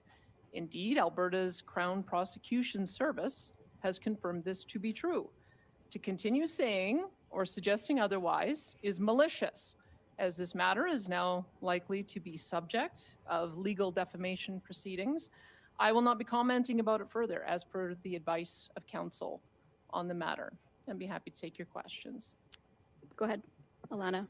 Just want to clarify, so you're not going to take questions on something, but it's actually questions about something super similar. You're saying this might go before the courts, this could be legal action, but that's the exact same thing that happened on these phone calls. There was a man who was 3 weeks away from a criminal trial, and you decided to speak with him on the phone. So I wonder if you can explain why you thought that was appropriate. As I mentioned, this is likely to be the subject of defamation proceedings. I have the ability to seek advice from my justice officials. It's actually part of their job. The advice that I received from my justice officials was that there were several court actions that were taking place, and until they were resolved before the court, no further action could be taken. I follow this advice. So why are you on a phone call with them? As I mentioned, the advice that I received from my justice officials was that there were matters that were before the courts, and until those were resolved, there could be no further action, and I took that advice. But is it appropriate to be on a phone call with them? As I mentioned, that I do seek a lot of input from a lot of people on a lot of things, and I seek advice from my justice minister. And when I asked his advice, he said that there were matters that were before the court that needed to be resolved, and there could be no further action, and I took his advice. Did you seek advice from your justice officials prior to speaking with Artur Pawlowski, charged with criminal mischief and breach of the Criminal Infrastructure Defense Act? I have sought my advice from my justice officials on several matters, and So the that advice was that specifically I'm the asking, advice that sorry. they have given is that there are matters that need to be resolved before the courts. Nothing more can be done until those court cases are decided, and I've taken that advice. But did you take that advice Alana, prior to the phone call? Alana, you've had 3 questions, and there's a whole room. Just because you don't like the answer she's giving doesn't Well, there mean is she's no not answer. giving an We've answer. had one There is answer. no answer. We've had one answered 5 So questions. we will go to the next. Do you have a follow-up, Marksoff? I'd like to ask Minister Sani a question, please. Danielle Smith, Premier of Alberta. We'll be right back. Don't go away.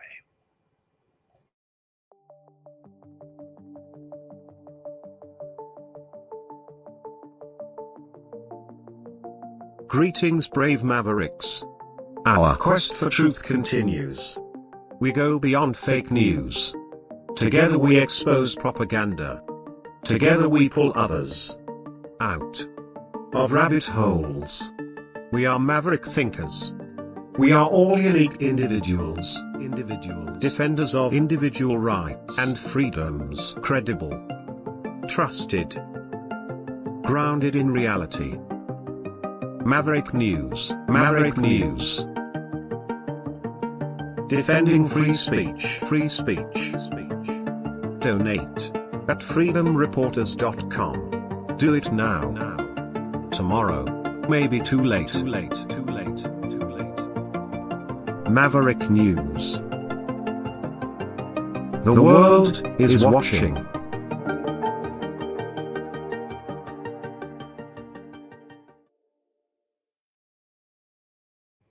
Journalism, blogging, it's a dangerous game these days, especially if you're discussing anything dealing with the Russia-Ukraine, Russia-NATO, Russia-USA war conflict.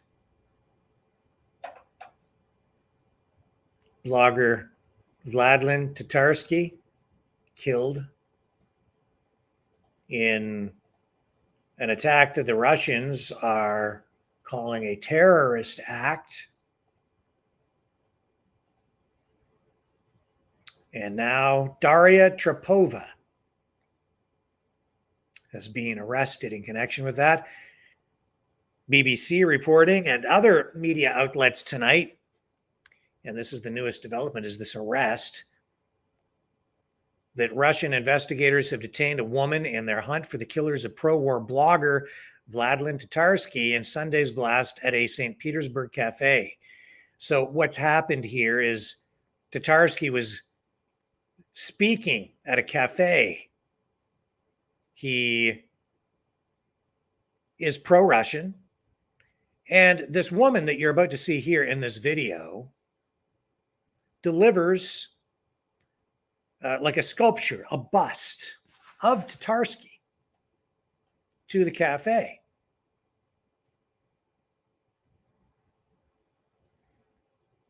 And it blows up while he's engaged in his event, and he's killed. So in this video, as it says here, released by authorities, most likely recorded under duress, Daria Trapova is heard admitting she handed over a statuette that later blew up. So there is video of her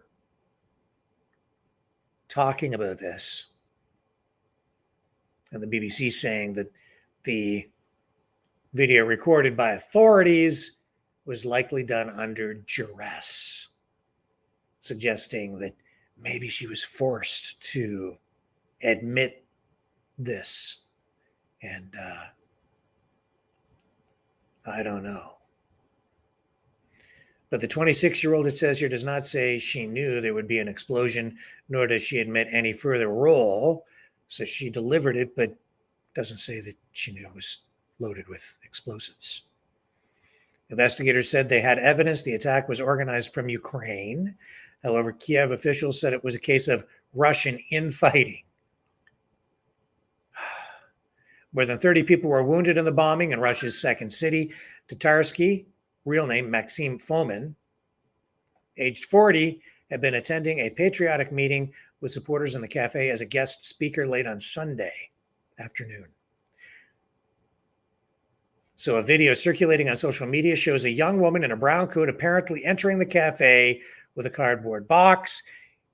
Images showed the box being placed on a table in the cafe before the woman sits down. Another video shows a statue being handed to Tatarski. In a brief excerpt from the interrogation released by Russian authorities, Daria Tropova appeared under duress, according to this report, as she sighed repeatedly. When her interrogator asks if she knew why she was detained, she replied, "I would say for being at the scene of Vladlen Tatarski's murder. I brought the statuette there, which blew up." Asked who gave it to her, she responded, "Can I tell you later, please?" I guess off camera. Russia's anti-terrorism committee is calling this a terror attack, and they say it was organized by Ukrainian special services with people cooperating with opposition leader Alexei Navalny.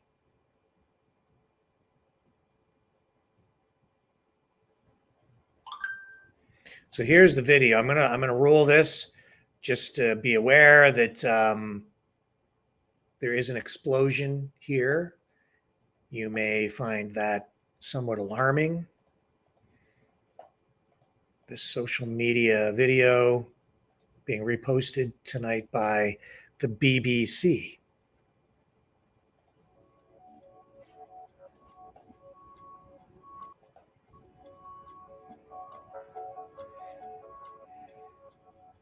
Какой-то красивый парень, этот что я?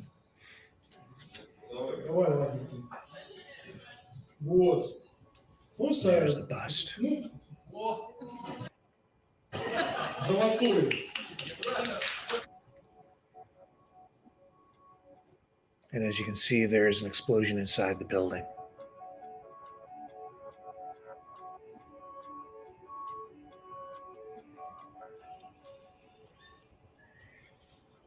The aftermath.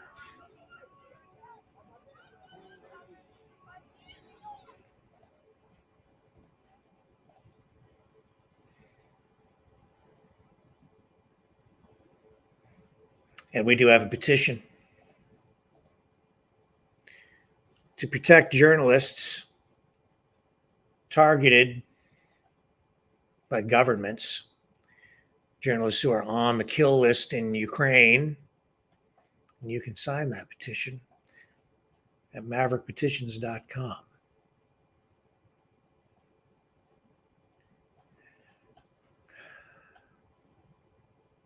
Because as we've reported here on many occasions, there is an actual list of journalists, thousands of names long, artists, political activists, and journalists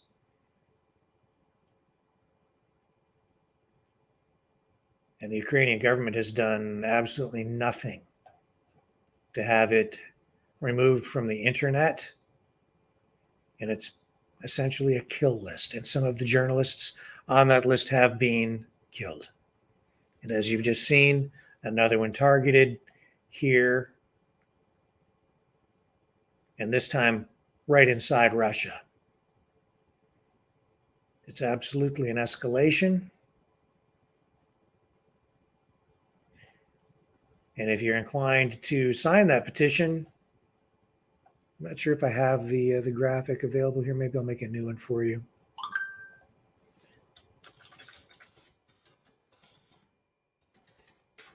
maverickpetitions.com. You can also go to our website, which is maybe the easier way. Just go to mavericknews.ca, click on petitions. You'll find the petition there, and you can add your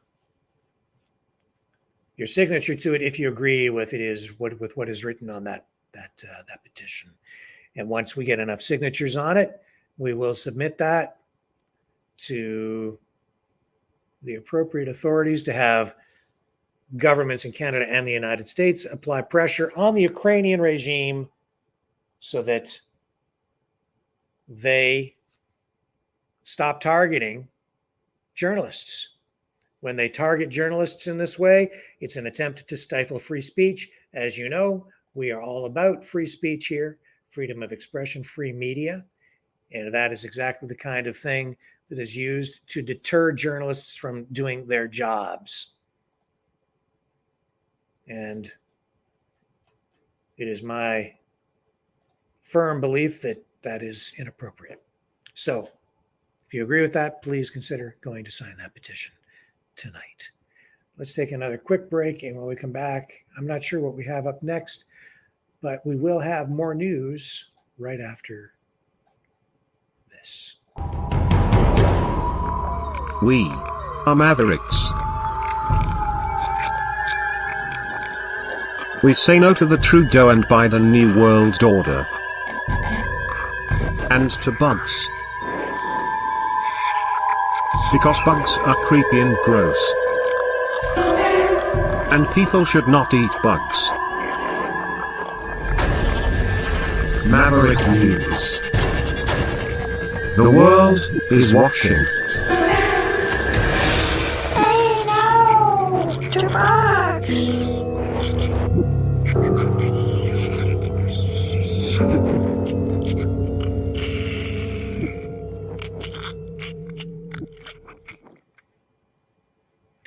Chris Sky, well-known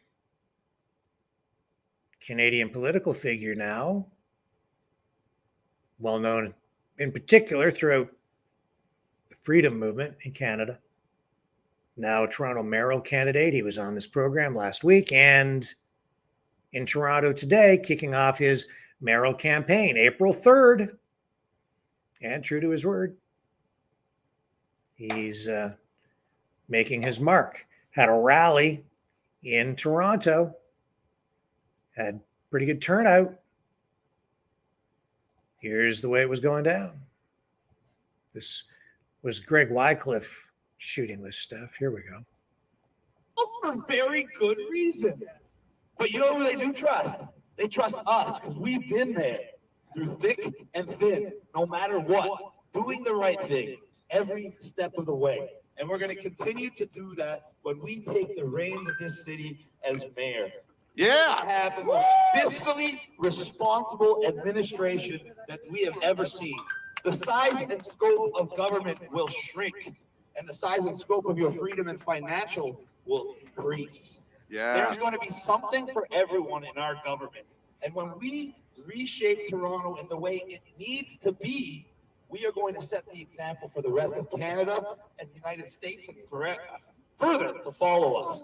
Because who's going to follow these people? They've been going in the wrong direction for decades, and we see the results. Less freedom, less financial resources, and just more crime. It's the same in virtually every part of Canada. And we're going to stop it here. We're going to change it here. And we're going to start a revolution, first of thought and then of action across the entire world. Toronto is not just a big city in Canada. Toronto is a symbol for all of North America. And we're going to take that symbol and we're going to polish it up real nice. And everybody's going to want to be in Toronto. You know how many people have been calling me every day and saying, if you win, I'm coming back. We're going to get all the good people that Toronto lost, and we're going to continue to bring in more good people to Toronto. When you win, not if. When. Thank you. I don't want to sound too overconfident, but you're right. We should already start talking as we find the mayor so we can manifest it into reality. And that's what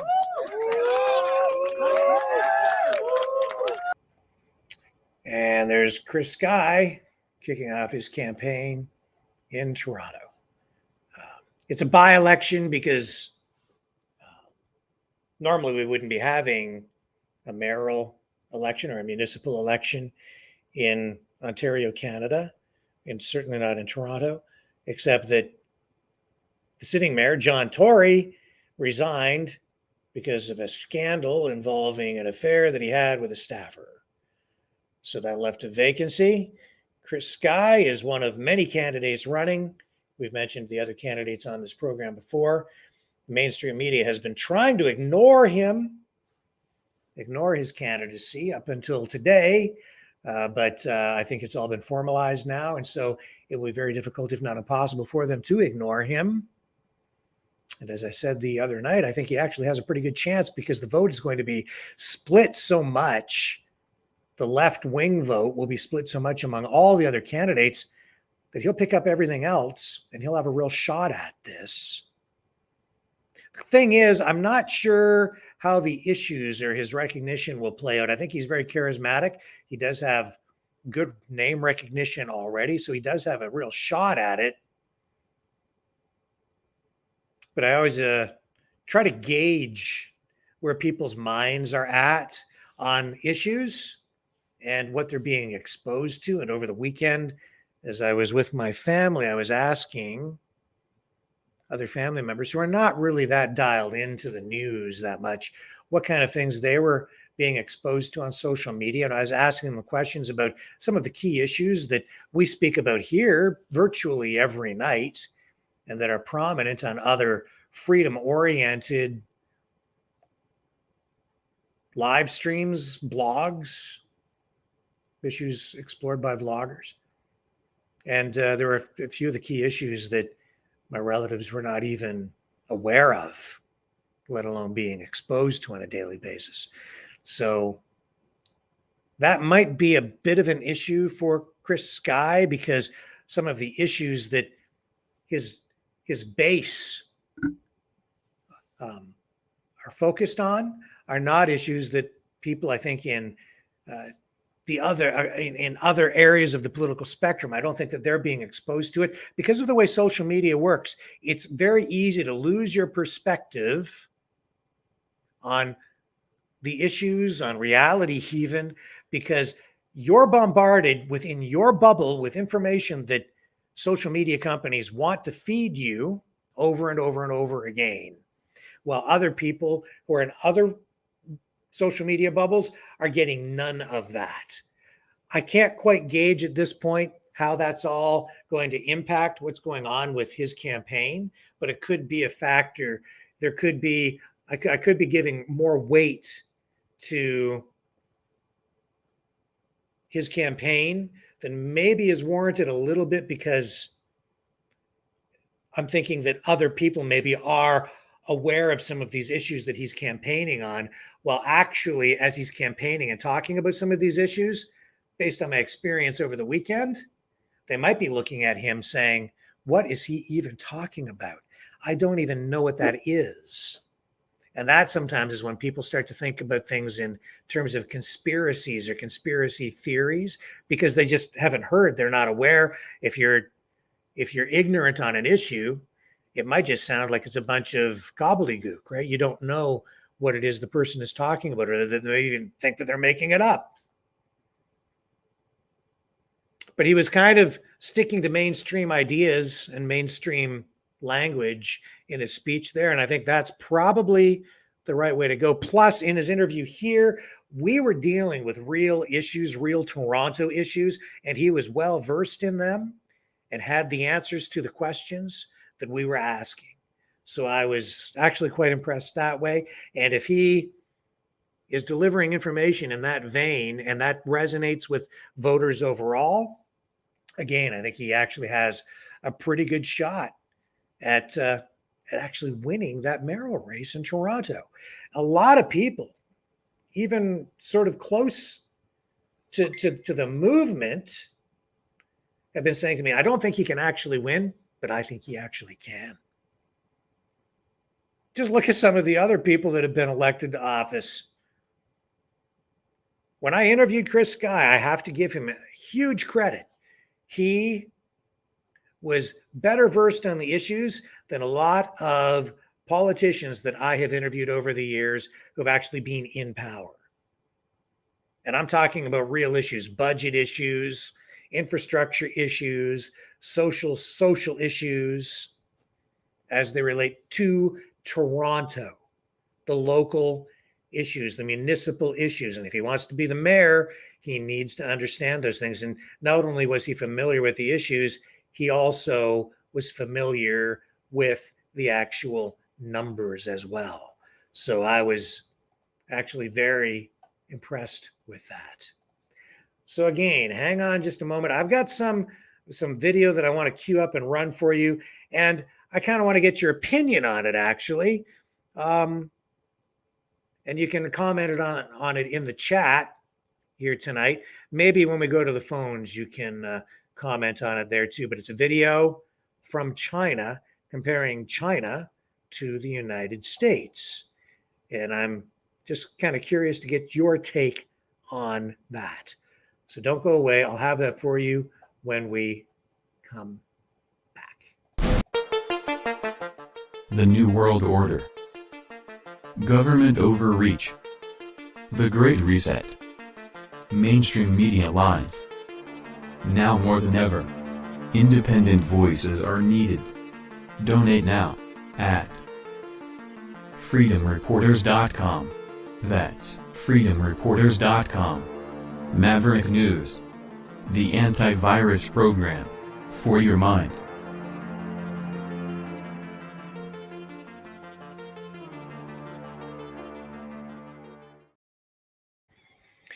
Okay, so here's a video. I believe this guy's name is Mockingjay, if I'm not mistaken, but this was sent to me. And I'm gonna run it. And you can comment on it. I want to know what you think of this video. Here's a Louis Vuitton store in China, and here's one in America.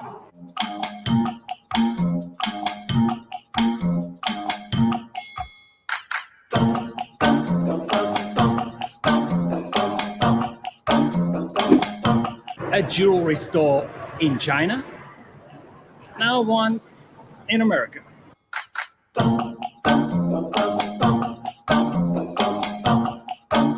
A supermarket in China. Now let's take a look at one in America.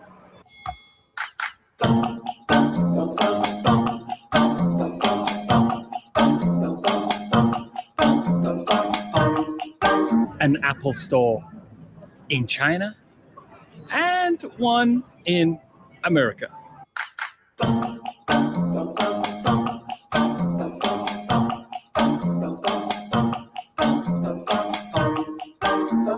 A Gucci store in China. And you know what I'm going to say? A Gucci store in America.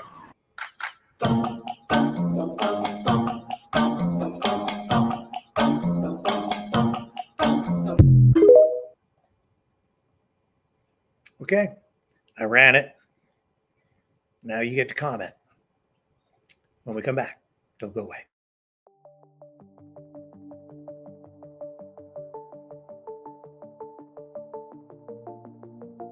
Greetings, brave Mavericks. Our quest for truth continues. We go beyond fake news. Together we expose propaganda. Together we pull others out of rabbit holes. We are maverick thinkers. We are all unique individuals, defenders of individual rights and freedoms, credible, trusted, grounded in reality. Maverick News, Maverick News. Defending free speech, Donate at freedomreporters.com. Do it now. Tomorrow may be too late. Maverick News. The world is watching.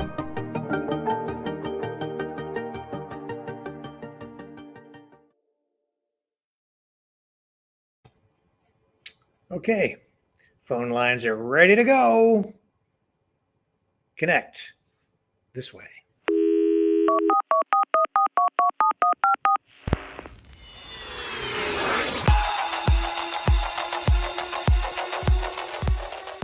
Join the conversation. Call 1-833-975-3733. That's 1-833-975. Free. Speak up. Speak out. Make your voice heard. Maverick News. Fighting for freedom by defending your right to free speech.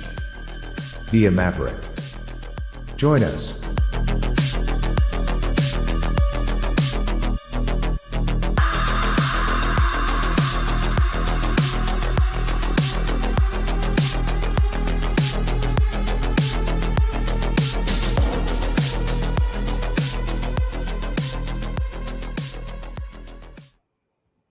Okay, so before we get to the phones, a man has been taken into custody. Multiple people have been injured in downtown Calgary as a result of stabbings and an assault. At least 3 people stabbed, a 4th assaulted in an attempted robbery on Monday.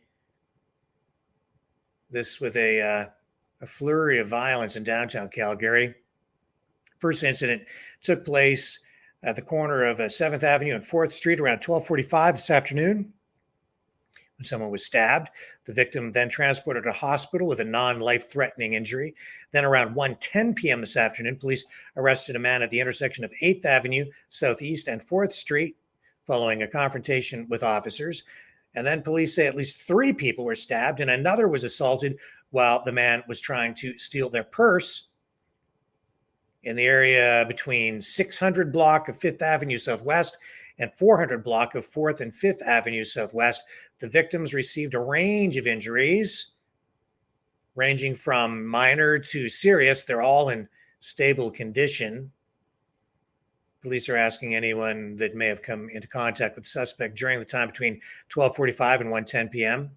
to contact them or to call Crime Stoppers at 1-800-222-8477, 1-800-222-8477. Let me see if I have any photos here. There is a photo of a suspect, I believe, right here. So this man was taken into custody this afternoon, right there. And it's time to go to the phones. And here we go. Here's our first caller of the night, the man himself. I'll let him introduce himself. You got them on the assault the man without a plan to master all disasters, the 101 Dalmatians, or you could go 101 WIF. Hey, man, Leo Penhow coming to you live. I got a raise today, Rick. I got a $1 raise, baby. I got a $1 raise, so I'm happy. Good for you. Well, since you want to be my psychologist, expialidocious, we got the Rick Walker show going on, folks.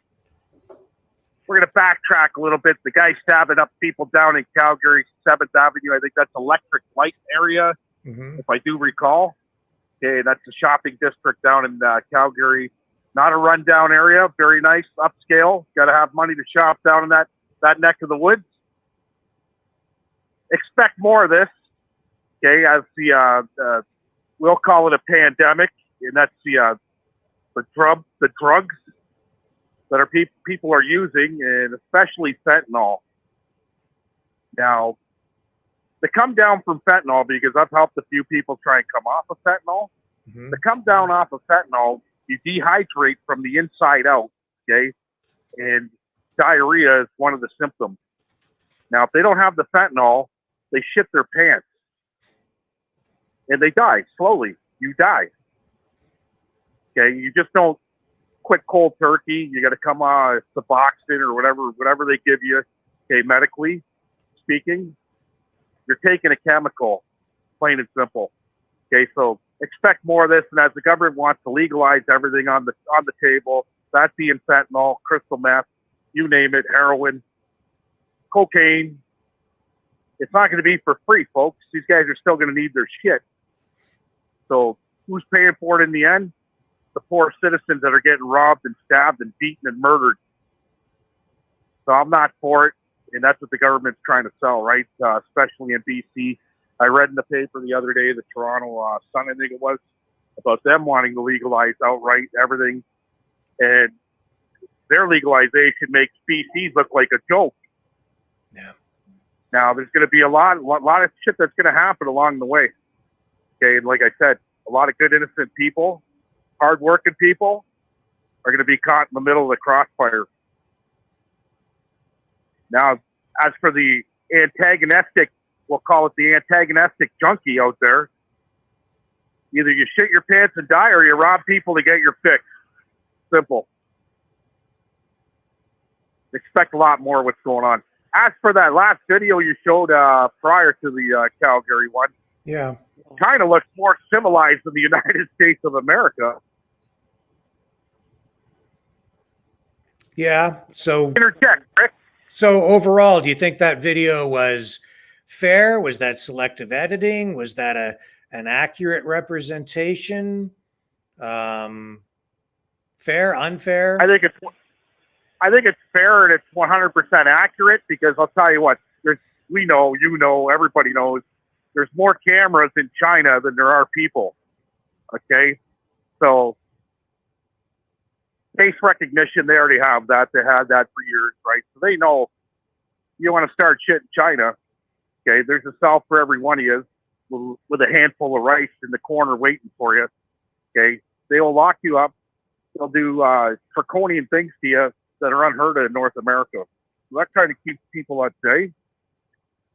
Yeah, you're going to have your mental illness in China. Don't get me wrong. You got 1.5 billion people or something like that over there. Yeah. You're going to have mental illness there too. But the majority of the people are law-abiding because of that reason with the cameras. Yep. Okay, and their draconian measures, because they'll take you out back and shoot you. Okay, that's China.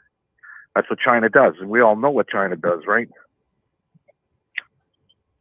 Yeah. So if America was going to do something like that, and let's say that these drug dealers, fentanyl dealers, crack dealers, meth dealers, and in North America, the police had the right to catch the dealers and put one in the back of their head and throw them in the Detroit River. Okay, you'd see dealing going down. I guarantee you, it would go down. So you think that in a heartbeat, the heavy hand of enforcement or threat of enforcement is an effective deterrent in China? That's what you're saying. 100%, Rick. 100%. You've seen it. You know, we've all seen it over the years. Even protesting. Try and protest in China. Yeah, that's true. Okay. Yeah, they say they'll let you protest. They'll let you protest for only so long. As the protest gets bigger, they snuff it out. We've seen how they snuff it out. Tiananmen Square with tanks running people over. Yeah. Canada, they snuff it out with horses. They run people over. And you saw that white paper protest. Remember that? That was only a couple months ago. They kind of snuffed that out too. Right.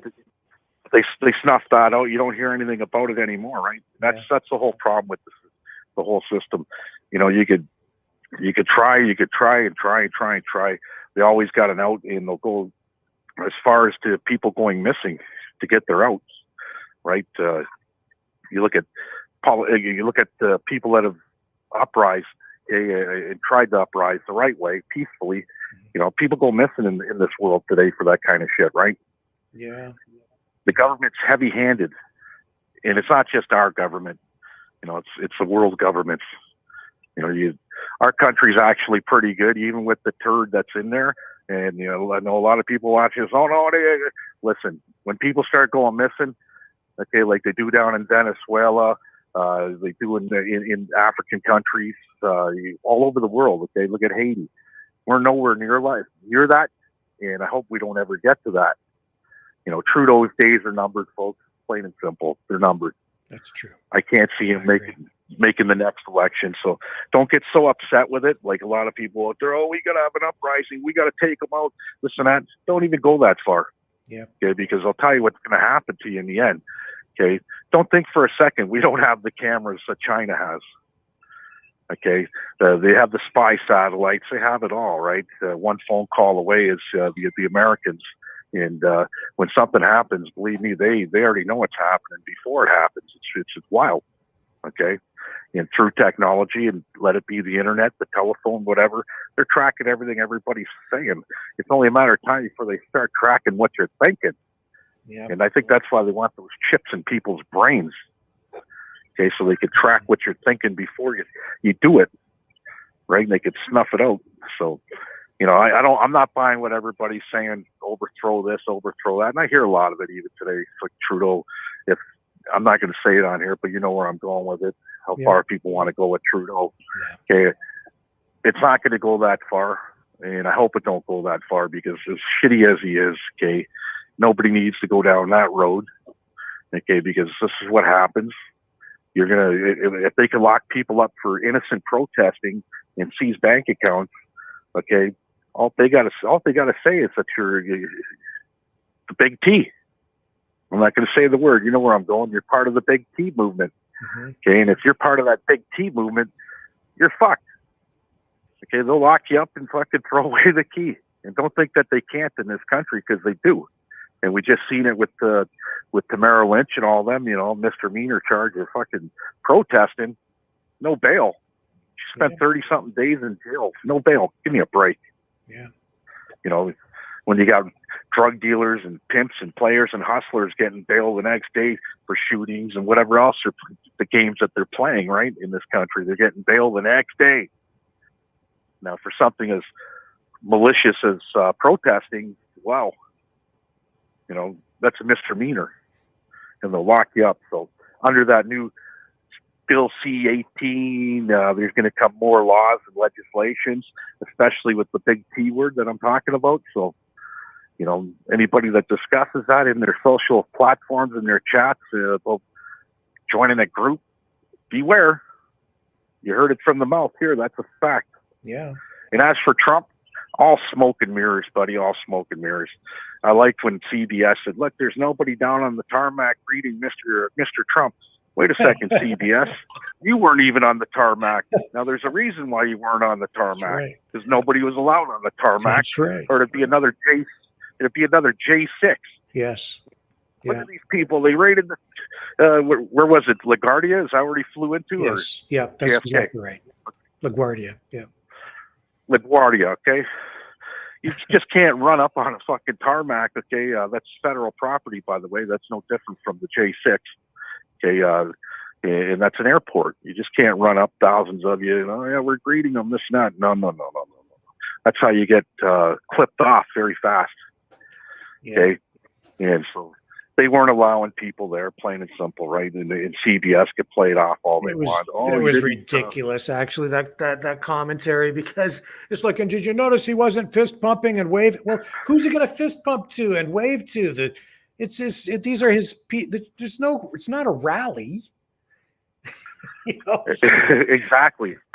They wanted to make it look like he was depressed or something, so he wasn't pumping his fist because, you know, he's so sad because he's getting charged. No, it would be like me just getting off the plane and starting to wave to random people for no reason. Like, yeah, it was just stupid.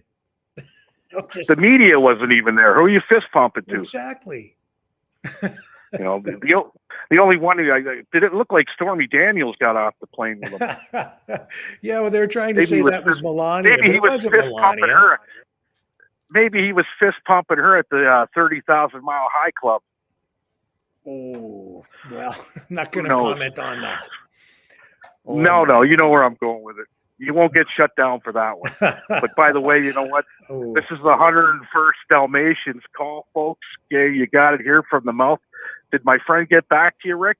No, not yet, but I forwarded that email, and I'm hopeful that we get that all connected very soon. So thank you for trying to set that up, and I'm sure that'll happen. Yeah, and I'm sure the fans out there watching Maverick, we got a good show as long as it goes together here, because I talked to him for about 25 minutes, and after he watched the show with Chris Guy, and he wants to come on the show, right? Yeah. But I'll tell you what, I'm not going to say who it is, but when you're on the list of, let's say, I think he was number 5 on the FBI's most wanted list, or the DEA's most wanted list. He was up there with, we can't say the word because you'll get banned. I can spell it though, CARTEL, those people, okay, for what he did was sort of like, what's her name, Tamara Lynch? A misdemeanor charge, but he was on I think number 5th on the DEA's most wanted. I wasn't aware of that, but that's in America. crazy. That's pretty crazy. it's pretty crazy. When you get to the story, and you know, it is what it is. I don't want to give the people watching too much, but you get this guy on the show, Rick, and it's going to be a fucking blockbuster, buddy. Yeah, looking forward to that. Really hope that happens. Really, For really sure. hope that happens. With all that being said, you get to your next caller. That's funny how I'm always first. I don't know if you're not running it that way. It's just No, the it's way just that the it way, is, folks. the way it is. I should also tell you that on Friday we have a special show coming up. It's going to be like a how can I put it? It's going to be like a health and wellness conference, a special show for especially for people who got the Kool-Aid. You know what? And maybe you should bring me on there because I got the Kool-Aid. Yeah, sure. Okay. And you know, out of fear, a lot of it was fear, by the way, by our governments. If you don't do this, you're going to die. And in the beginning, Rick, you want to see a government that scared everybody right across the board. Not everybody, but 99% of the frickin' population was scared. Yeah. Okay. And you know, in the end, okay, by them saying you can't take vacations if you don't have the Kool-Aid, this and that, I ended up taking the vacation, or I ended up taking the Kool-Aid, but I didn't get the vacation. Right. Because they changed the rules and everything else, right? And it was just draconian, man. Draconian at the end of the day. Well, you we know, have health problems. We have like health a problems? holistic health professional who will be joining the conversation to provide advice for people on how they can detox or keep their health to try and minimize the effects of the Kool-Aid. So, and just overall health as well in the face of a growing toxicity within the environment. So that'll be an interesting show. And it's going to be, I think, a big day. So just making people aware of that. We got that set up today. So I'm looking forward to that show on Friday. Well, my left shoulder's been hurting, okay, for the last 4 months. Now, I don't know if it's from that shit or from what, but it's been, you know, hurting really bad to the point where last night I started taking arthritis pills. And I got the best sleep of my life in the last 4 months was last night, right? So it might be arthritis. It might be from the Kool-Aid. Who knows, right? Right. I don't know. But my shoulder shouldn't be hurting. You know, I work it every day. And I'm not overworking it, but I work it every day, right? So it's not like it's limp. It works, right? So, but it's been hurting every day. So who knows? I can't wait for Friday.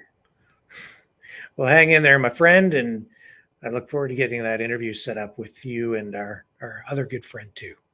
So thank you. Yeah, that'll be interesting. Thank you, Rick. All right. Take care.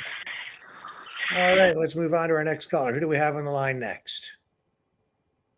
Hey, I missed your link, and I would greatly appreciate you to explain how to find that petition again. I cannot find it, and I would like to sign it. Oh, okay, sure. You just go to our news site, actually. That's the easiest way. And there should be a tab or a, but maybe it's... Sorry, I did look there. There's polls, but I don't see, I didn't see petition.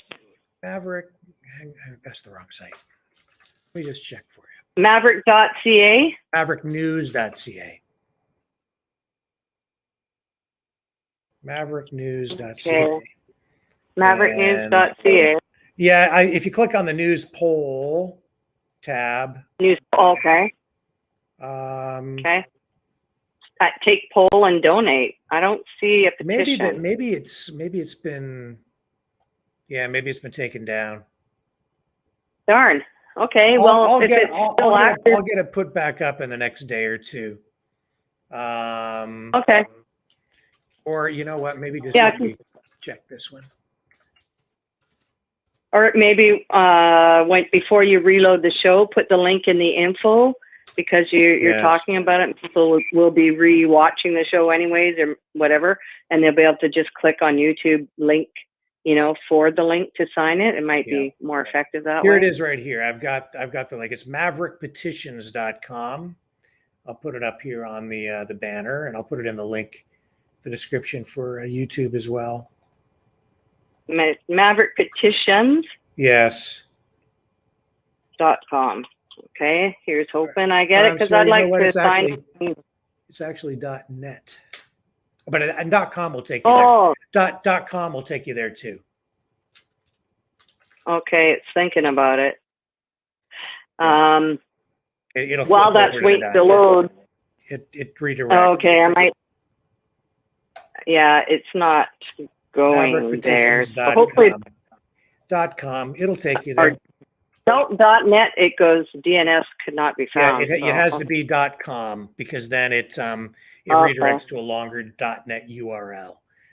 So Oh, okay. that's not right. Well, hopefully that'll help your listeners too to find it as Yeah. well, because I'll I leave think it up that's there for a minute. Maverickpetitions.com, and then you can sign that petition. Yeah, I think I'll share that around, and because I think that's an important one to sign. Yes. So I thank you very much, and I don't really have a lot to say today. I just can't get out of my mind the fact that Trudeau had to move out of his little mansion on the hill because of rodents. Makes me kind of wonder if he's storing all that food he's buying for $8,000 a month and storing it in the rafters and attracting them or something. I mean, it's just bizarre to me. I mean, how do you get that kind of a problem when you've got like that kind of wealth? I don't get it. But and as far as Trump waving or fist pumping, I think that was just utterly ridiculous, because I mean, Trudeau, he stands there and he stretches his arm high in the sky waving to thin air for the most part, other than his bodyguards and stuff. Like, there's never anyone and no one says anything about it. But Trump, Trump, honestly, he's like you said, he ain't going for a celebration or anything. It is a somber moment. You got to have some class, for the love of God. Like, what are they expecting? Yeah. Really? So silly. But it's just, nonsense, right? Really tragic about that bombing too. That's pretty. Yeah, I'll probably remember that for a long time, because it just really brings it all home to a very real spot, right? Yes. Because we're safe in our homes. We do get stressed. We do get worked up and stuff, but we're not the ones, like the reporters out there, trying to get us that very important information. We're not the ones putting our lives on the line that way.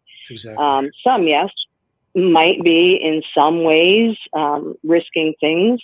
Absolutely. There are people in our country that are risking their livelihoods and all kinds of things. And it's just as commendable. But I mean, nobody's at that kind of risk. And I think people need to sit back and think about that, because I think reporters have really been diminished especially over the last 5 years, their value and their worth, because of the being bought off bullshit business. Sorry, I'm trying to keep it clean here for you. But the credibility of the media has damaged so much for legitimate people who are passionately working in the media, trying to do that kind of work in a truly honest and ethical and very real way. And I think people need to really pay attention to a story like that, because that drives it home. And people really need to give the real reporters the respect they deserve. Honestly, and I don't think they do get the kind of respect they deserve, and that kind of stuff needs to be talked about more. And people need to lift, like one of my favorite sayings, we rise by lifting each other up, and I live by that. And I truly believe that in this big old mess that we've been living in, we have to support each other. And we have to give credit where it's due. And we have to bring attention to these kind of things to make it drive home the value that people like that bring to our world. I mean, there are reporters around the world doing this and no one's hearing about it. I mean, it's like, we're lucky if we even get the stories. We might get some of these really, I've seen tragic stories, and they were, reported on and videoed and everything quite a few years prior to me even getting to see it. That's tragic in itself, yeah, and it's really important stuff. But I mean, again, with the Bill C-11 and all this locking us in, we know what Trudeau's up to and why he's trying to do it. He's trying to hide. Him and Biden are so lockstep, it's unbelievable. That, I mean, it's like we are, Canada and US are one country. Everything that's happening in our streets and is happening in their streets and vice versa. They even use some of the same ridiculous lingo when they give their announcements and stuff. It's utterly cringeworthy. I only hope at this point in time that, you know, maybe where Biden is residing, that his area that he's living in is being infested with rodents too, and he could sit on a pile of rodents licking his darn ice cream. I mean, you know, we're all just getting weary and tired of it all, right? You know, is anyone going to feel sorry for Trudeau because he's got a rodent-ridden home? I mean, it's. I mean, he'd be lucky if he had my cat because he'd get them all. But you know, he doesn't deserve a beautiful creature like I have. But I mean, you know, it's just, yeah. I mean, things are just getting so bizarre. It's ridiculous. But anyway, I won't keep you. I just wanted to make sure I got that petition, and I'm going to share it around. And I think it's important to get other people to do that as well. So, and I hope you had a really great day off and a birthday celebration. You look a little more rested anyhow. And that's it. Thank you very much for the call. You're welcome. Have a good night. You too. Okay, who's up next? Hi, Rick. It's Steve. Hello, how are you? I'm all right. You know, it was a pretty tough decision tonight. I was thinking, do I watch Rick or JT just got a new channel? You know, tough. It was really tough. Oh my goodness. I can't believe that he has a channel now. It's just bizarre to me. I didn't know that he had a new channel. JT of course, Rick. I mean, Bill C-11, now he's on YouTube. I wonder what's going on there. He's going to push you way to the bottom, and he's going to be right at the top. Wow, there you go. He has it all planned out. Rick Walker's a threat. Yeah, do you think they'll ban his channel if he says anything wrong?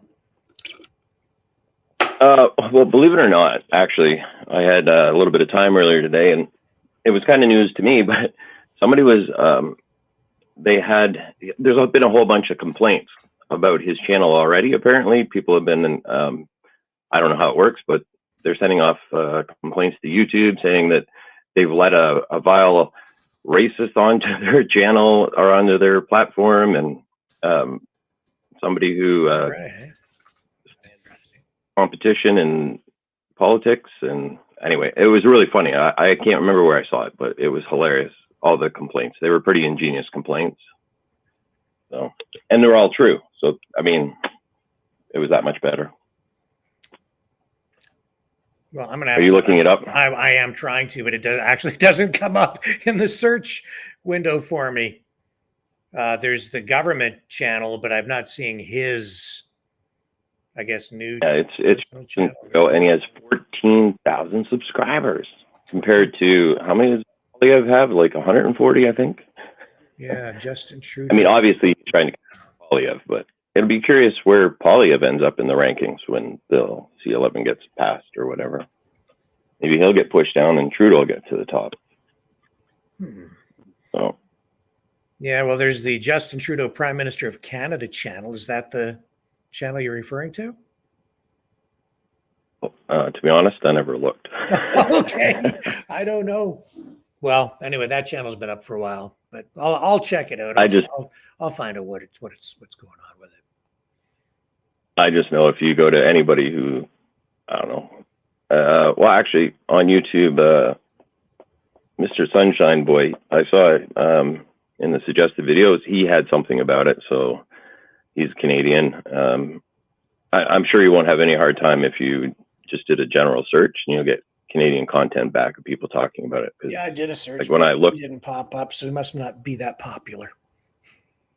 Yeah, well, interesting.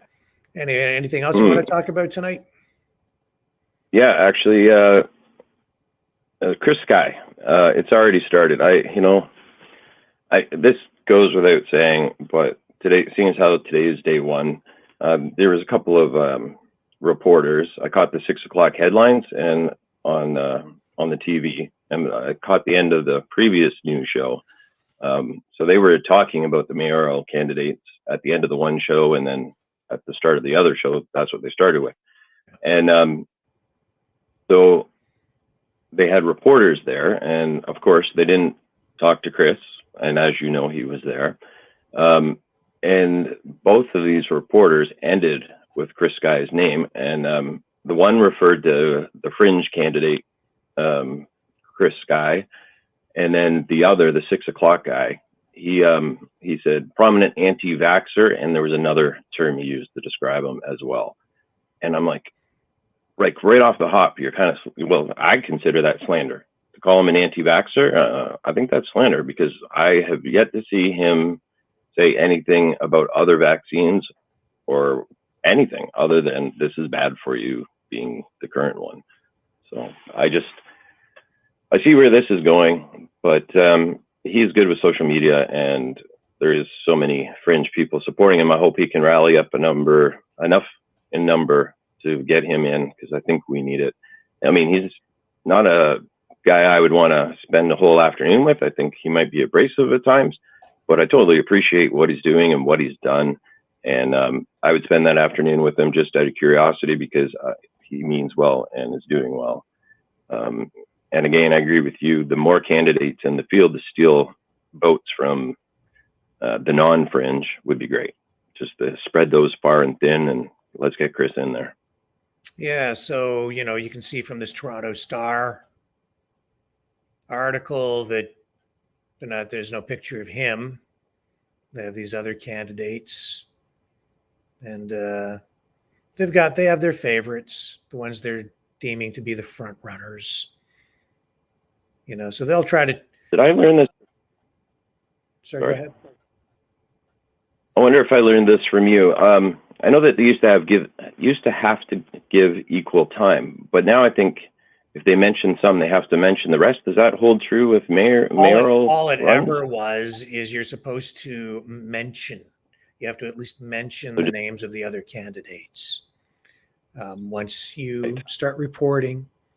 And so I'm just going to skim this article to see if they do actually mention him in this article today.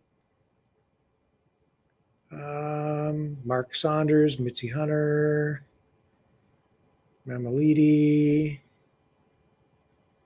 Others running include former Toronto Sun columnist Anthony Fury, community activist Isabel Gamp, businessman Frank D'Angelo, former police officer Blake Acton, and conspiracy theorist Chris Sakochia, also known as Chris Sky.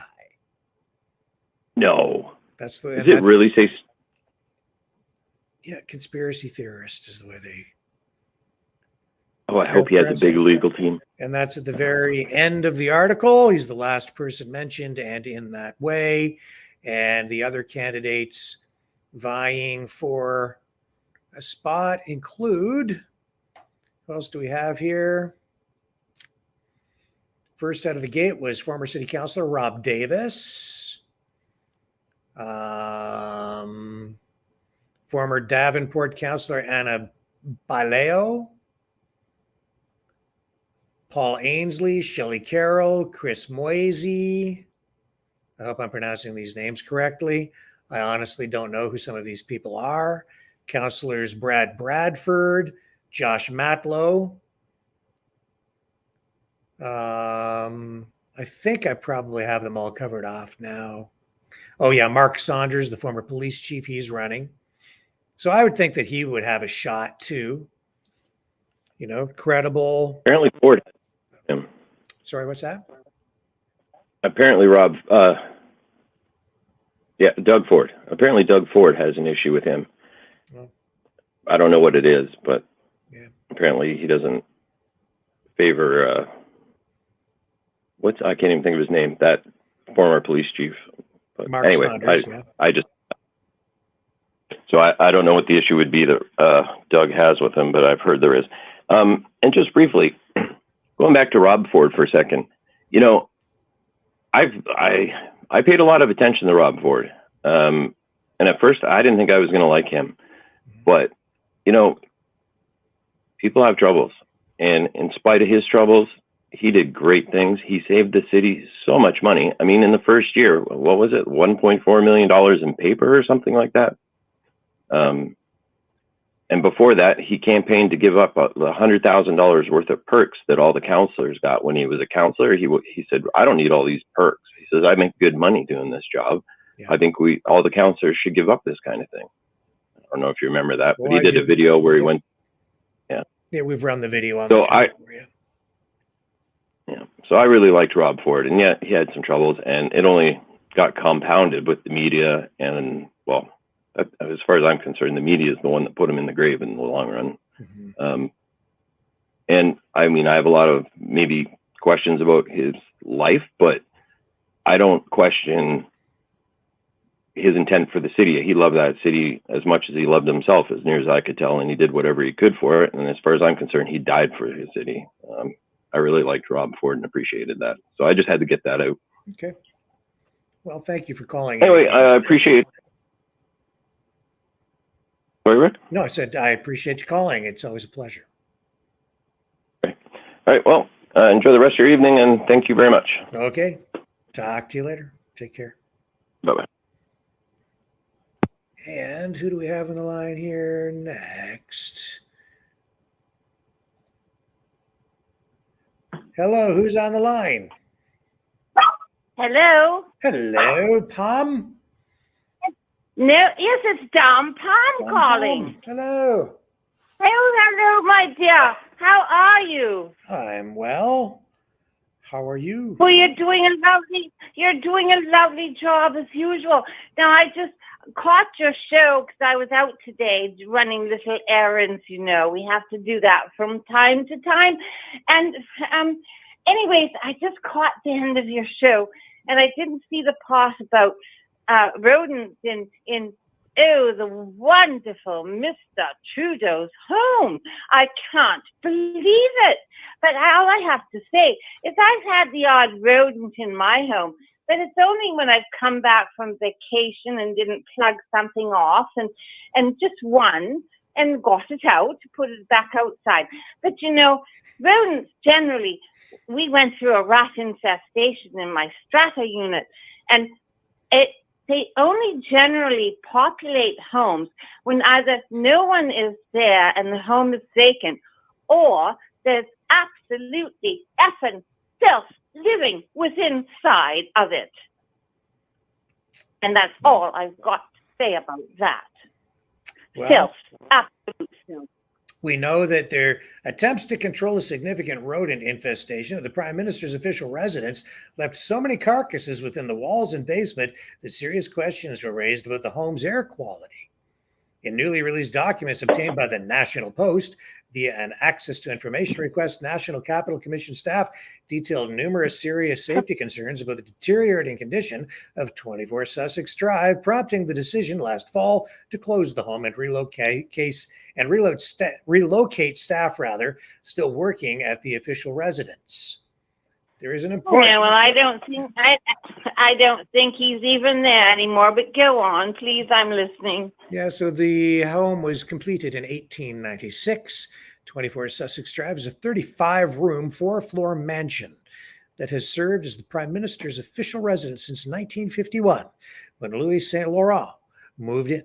It was classified as a federal heritage building in 1986, and I don't know if it's legal for them to even remove those rodents, because having been in the walls so long, the carcasses are probably designated as historically significant heritage rodents. So you probably need a special permit from Environment and Climate Change Canada to even touch them, not to mention the Heritage Ministry. Oh, good. Let them live there. Let them live there. Let them eat cake, so I say. Let them eat whatever. Let them crawl up on his little dinner parties that he holds there. And let them follow them. Oh, maybe he'll be like the Pied Piper, and they'll follow him wherever he goes. Well, I think that's fairly typical Canadian style, right? Just, well, you know what? I think it's actually appropriate. It's appropriate to have a rodent-infested home for JT. I do too. I think that's just meant to be. It's just God's will, and I think it's all meant part and parcel to be that way. And he should just become accustomed and used to it, because I'm sure they're going to follow him everywhere he goes from now on, here on in. And if we all manifest that, who knows what might happen? That's funny. That is funny. Well, anyways, yeah, I just wanted to give some comical relief and say hello to lovely Sir Leo. I just adore him and listening to him. And I caught his call. That's when I joined on to your show, so I missed the part beforehand. But I'll have to go back and watch that, because I was just running out and about, you know. Excellent. Well, I'm glad that you called tonight. It's been a good call. Well, God bless you. God bless you, my dear. And to all those people who are wondering about things, just tell them to pray and to think positively, because positive energy is going to help us get through all of this. Okay.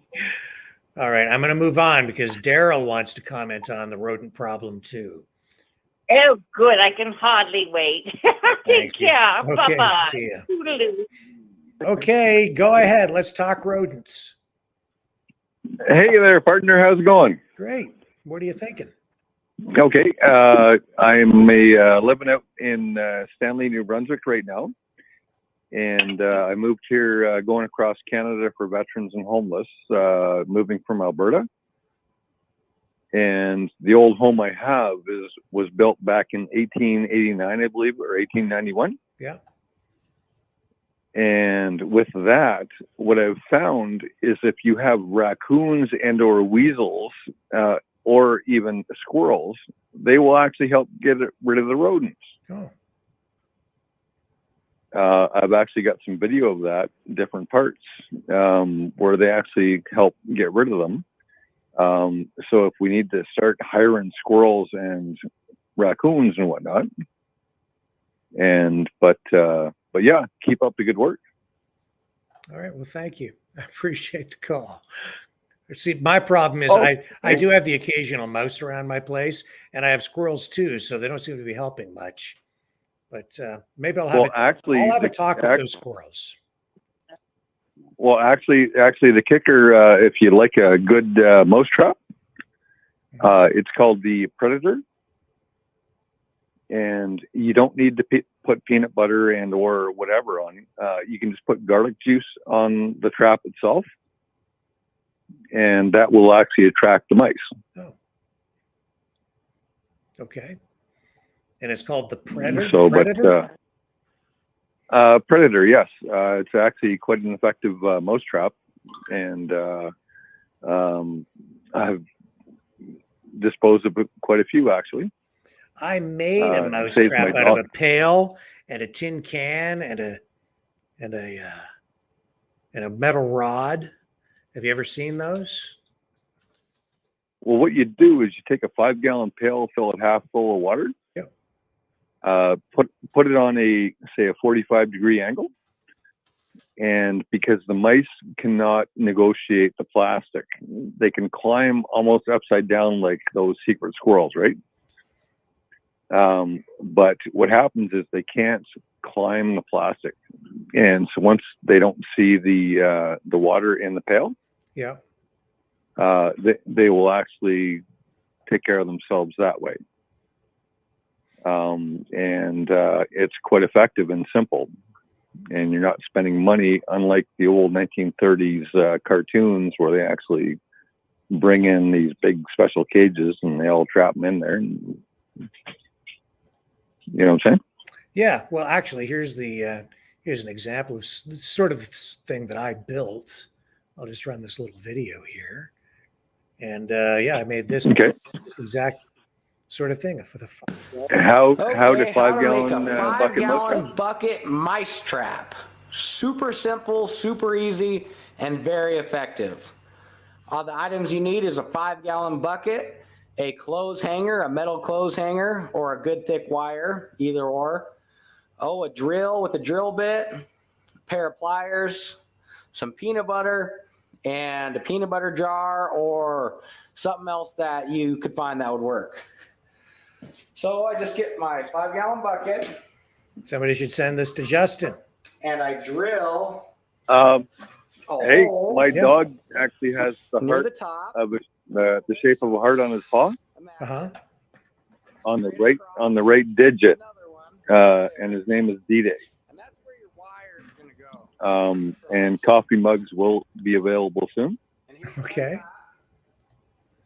And as an injured veteran, we've all had our struggles. Yeah. But the one thing about the bucket I'm watching right now, yeah, what mice do is they find any wire, whether it be a speaker wire or anything they can climb. Mm-hmm. So you have to prevent them from actually getting above whatever they're climbing. So if you have a shelf, what you do is you actually have a hole so you can actually run your speaker wires or your cable through. So they actually cannot go upside down. And that will actually help prevent them from getting into different things, even like your toaster. Oh, yeah, yeah.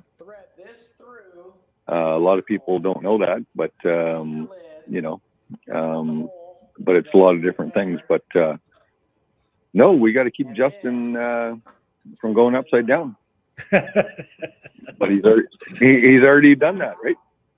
Yeah, here, I'll just fast forward a bit. You get the idea here with this mouse trap. You smear some peanut butter on there. Then you put a little piece of wood there to act like like stairs. And then the mice climb up there, and then they get on that jar, and it turns. And then when they climb on there to get the peanut butter, it flips over, and they land down in the pail. And if there's water, they drown. Hey, or if you're a real nice person, you don't put water in it. You just set them free someplace else, like in the neighbor's yard. Well, actually, a neighbor tried that, and that didn't work. Uh-huh. And but I totally understand the peanut butter aspect might actually stop the jar from turning. I saw mine worked. I got a whole ton of mice in mine when I set mine up out in the back. Oh, hey, we got to hook up sometime with conversations about different mouse traps, right? Yeah, well, you build a better mousetrap, the world will be the path to your door. And there you Well, go. actually, I've actually got videos of squirrels actually coming in my gazebo. Oh yeah. And believe it or not, because, and this is comical reference, I'm not trying to drop names about a certain franchise store, but Costco has limited hot chocolate because it's only seasonal, right? Okay. And I left a big cup of hot chocolate, and it froze outside. And I didn't realize that the squirrel actually likes hot chocolate. Yeah. So it could be branding. You never know. If we can actually get Justin involved with trying to get rid of mice, maybe we can have him sit in the bottom of the bucket with a cup of hot chocolate. Well, you never know. We can actually get rid of squirrels and mice. Well, listen, Daryl, we're going to move on. Probably been on the mousetrap thing a little too long for most people, but it might be helpful. I made one of those things that works. It's all humor, and you keep it going, okay? All right. Thank you. Appreciate it, Daryl. You have a good night. Take care, buddy. Great call all the way from New Brunswick tonight. And here's Dave. He's up next. And thank you for waiting so long. Dave, how are you tonight? Good. Good. How are you doing, buddy? I'm okay. What's on your mind, sir? Oh, I've been distracted since I've been listening. That's all interesting about Justin Trudeau's problem. I mean, really, who deserves it better than him? No, I was interested in what Leo was talking about.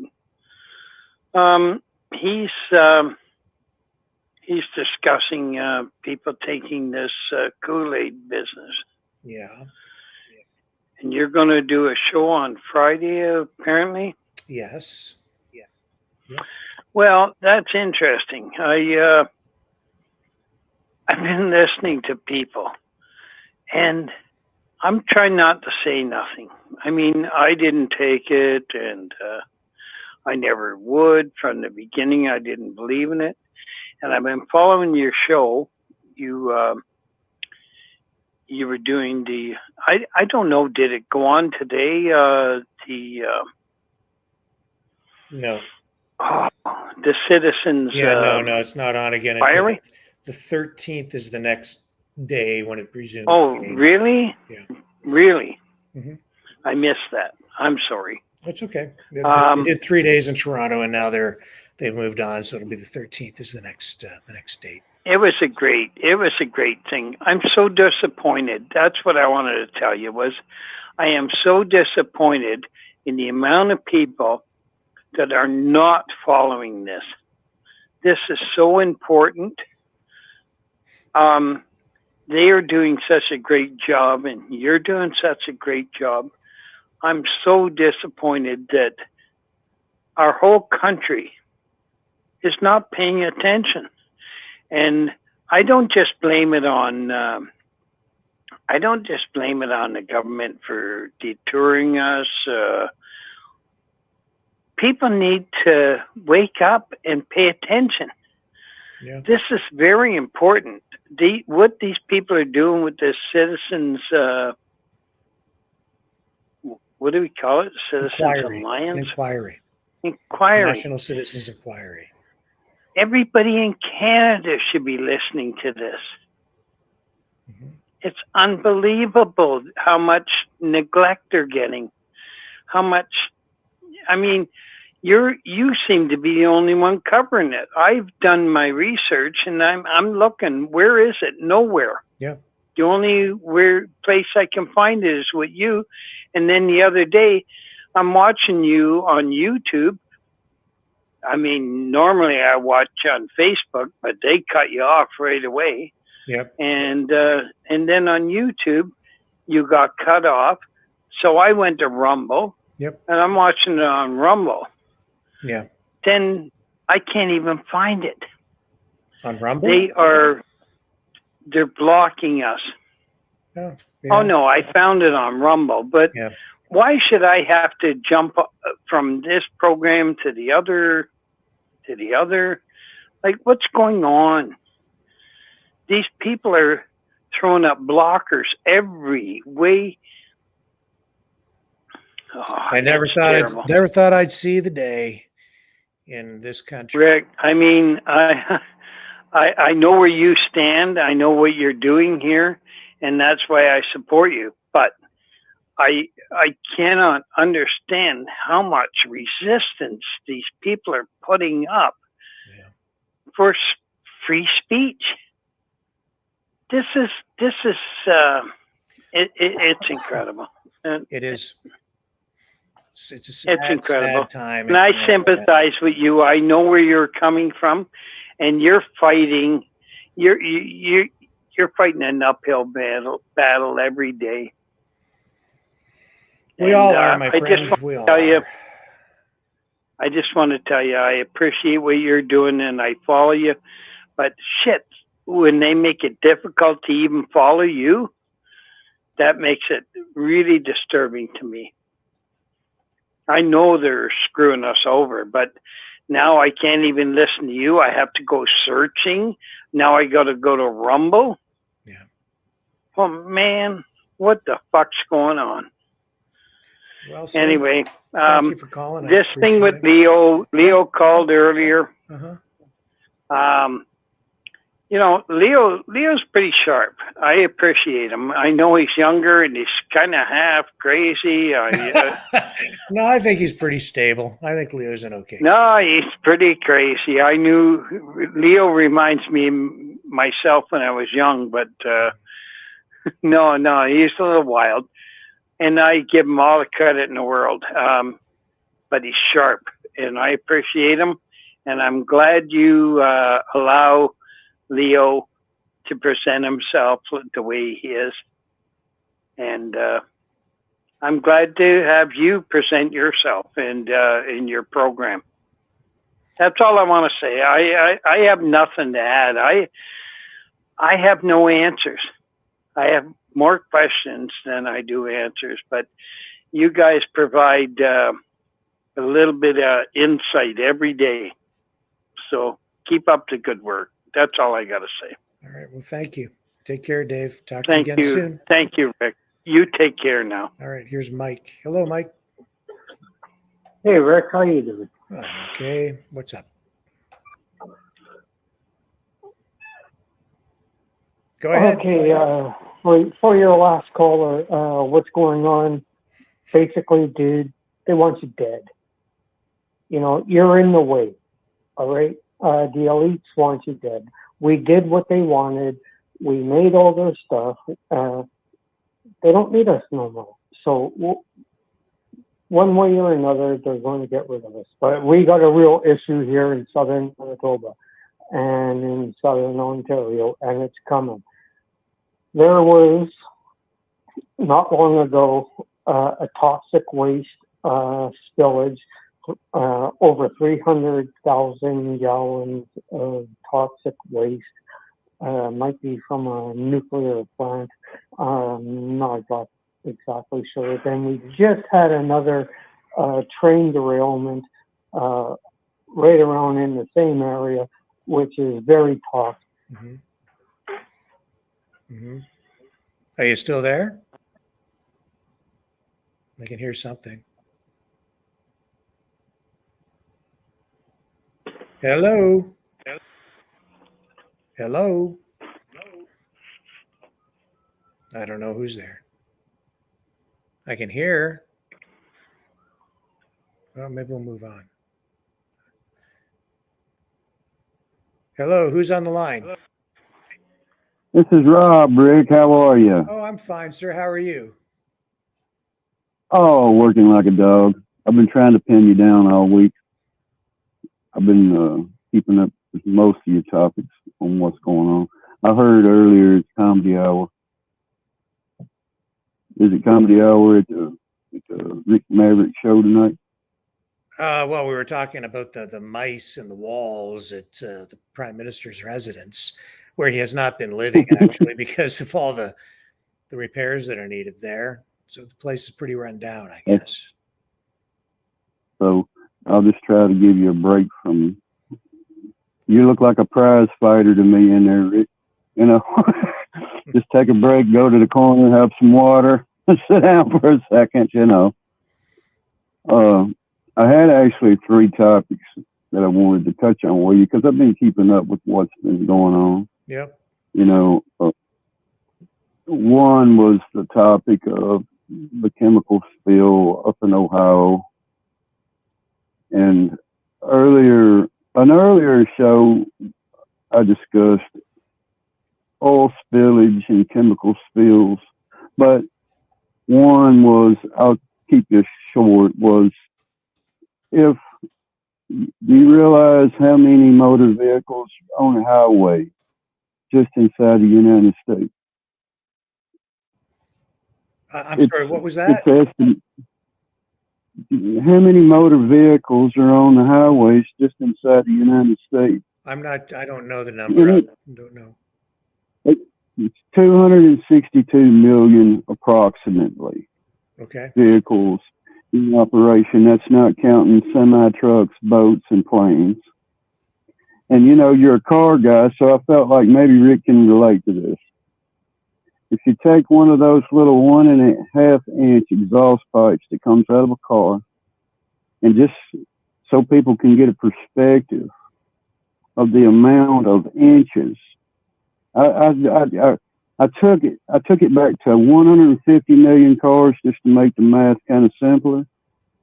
But 150 million times 1.5 inches in diameter breathing is equivalent to approximately 33 superdomes in size of an exhaust pipe that we breathe every single day. That was just something that I felt. That was just something that was in the back of my head. Yeah. And then just to kind of give somebody an idea, I mean, I've always been about the people, and I want to just kind of just throw this out there, and then I'll shut up and go away. My dad is my idol. That was something that helped create me. It brought me up in this world, and it made sense for. I mean, he's 80 years old, and just to break a few people's hearts on where we should be at, I compare my dad. This is how I am. I get a phone call from my dad.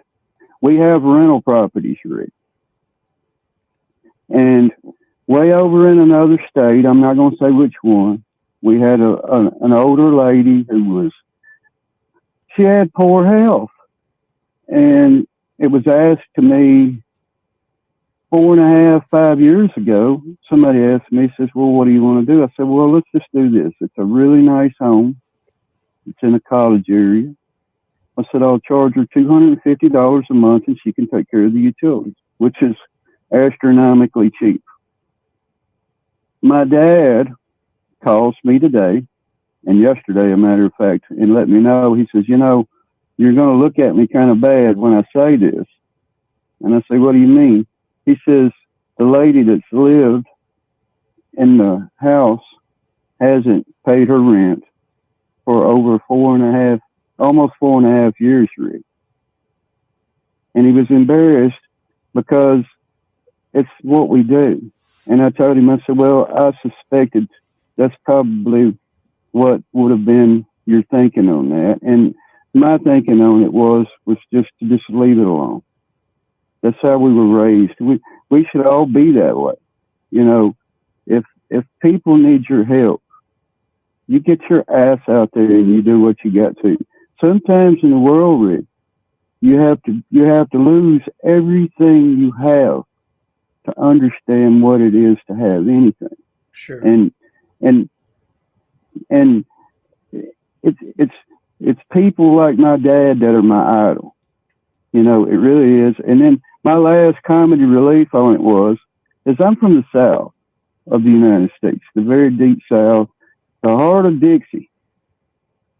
And I couldn't tell you how many people I see that have a Dixie flag.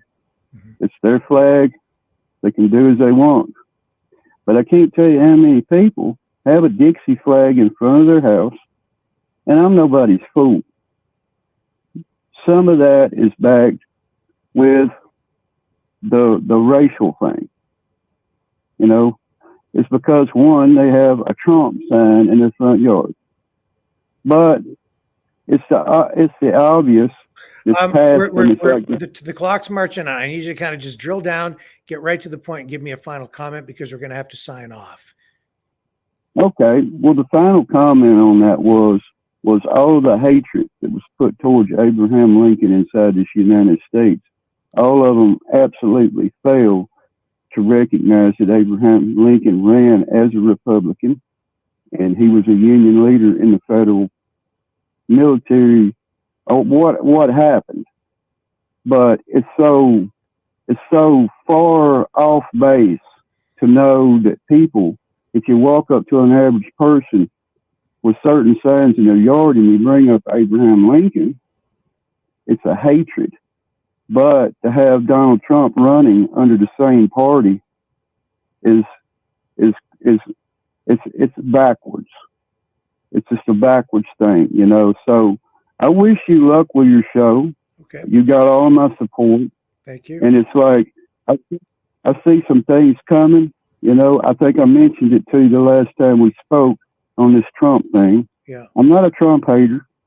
I have nothing against Donald Trump, but they picked a person that was supposed to be pure and lead this country, and he's not as pure as everybody seems, So I'm going to wait to see what's going to happen tomorrow. I think that some of those go into what I had mentioned.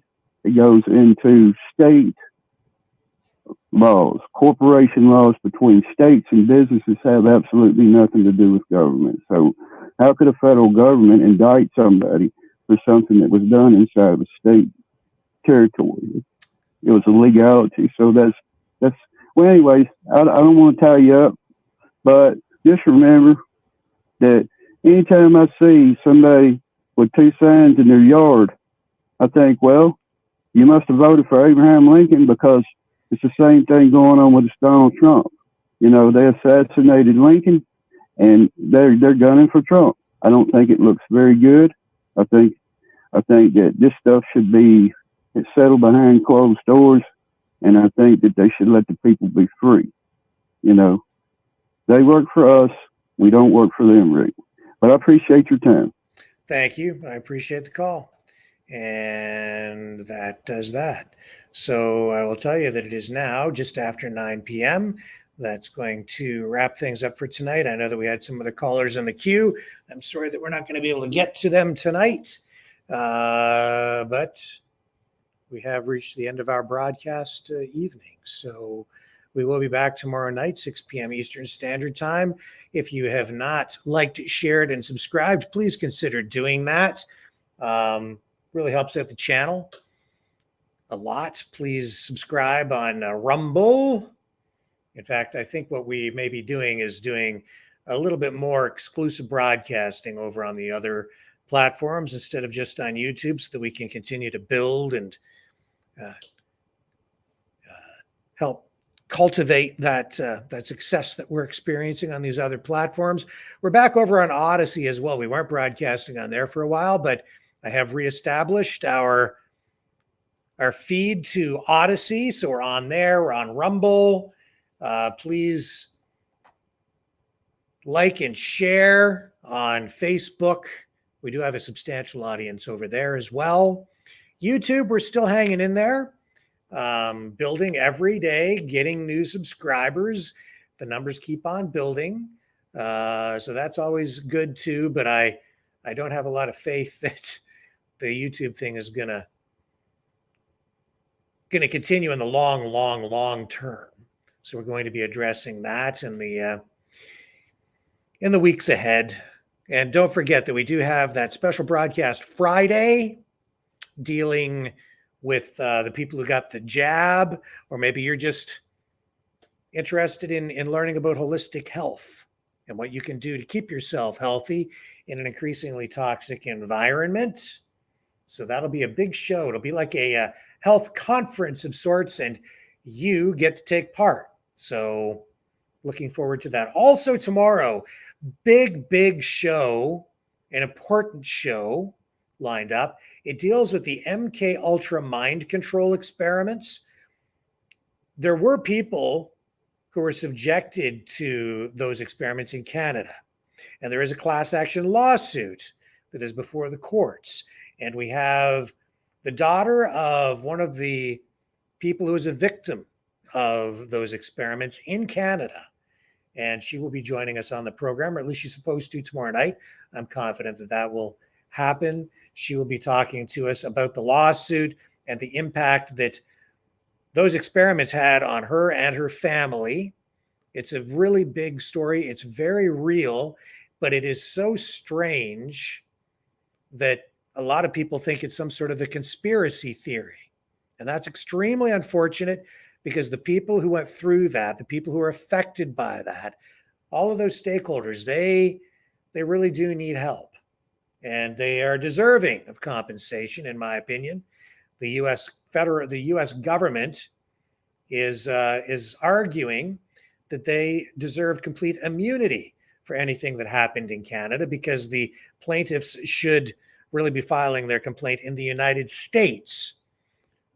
But I would suggest that that is not really fair or appropriate. And what they're going through right now is actually another message coming in. So yeah, that's not really appropriate. It's an interesting case, and we'll get into it all tomorrow night. Really looking forward to that interview. It'll help pull some people out of that rabbit hole and pull everyone into reality, to show that one of these stories that people think might not even be real is very real indeed. So join us tomorrow night, 6 p.m. right here on this same channel. And if you would like to support the channel, you can certainly do that at freedomreporters.com. That will take you straight to the donation page. Or, you can also donate in the super chats, which, we do get some super chats in there. And I appreciate all the support we have had. It helps pay the bills here and keeps us on the air. We can't do it without your support. So again, thank you everyone for joining me here on the program, spending your time here. It's an absolute privilege. And I will see everyone back here tomorrow night, 6 p.m. Eastern Time on the flip side.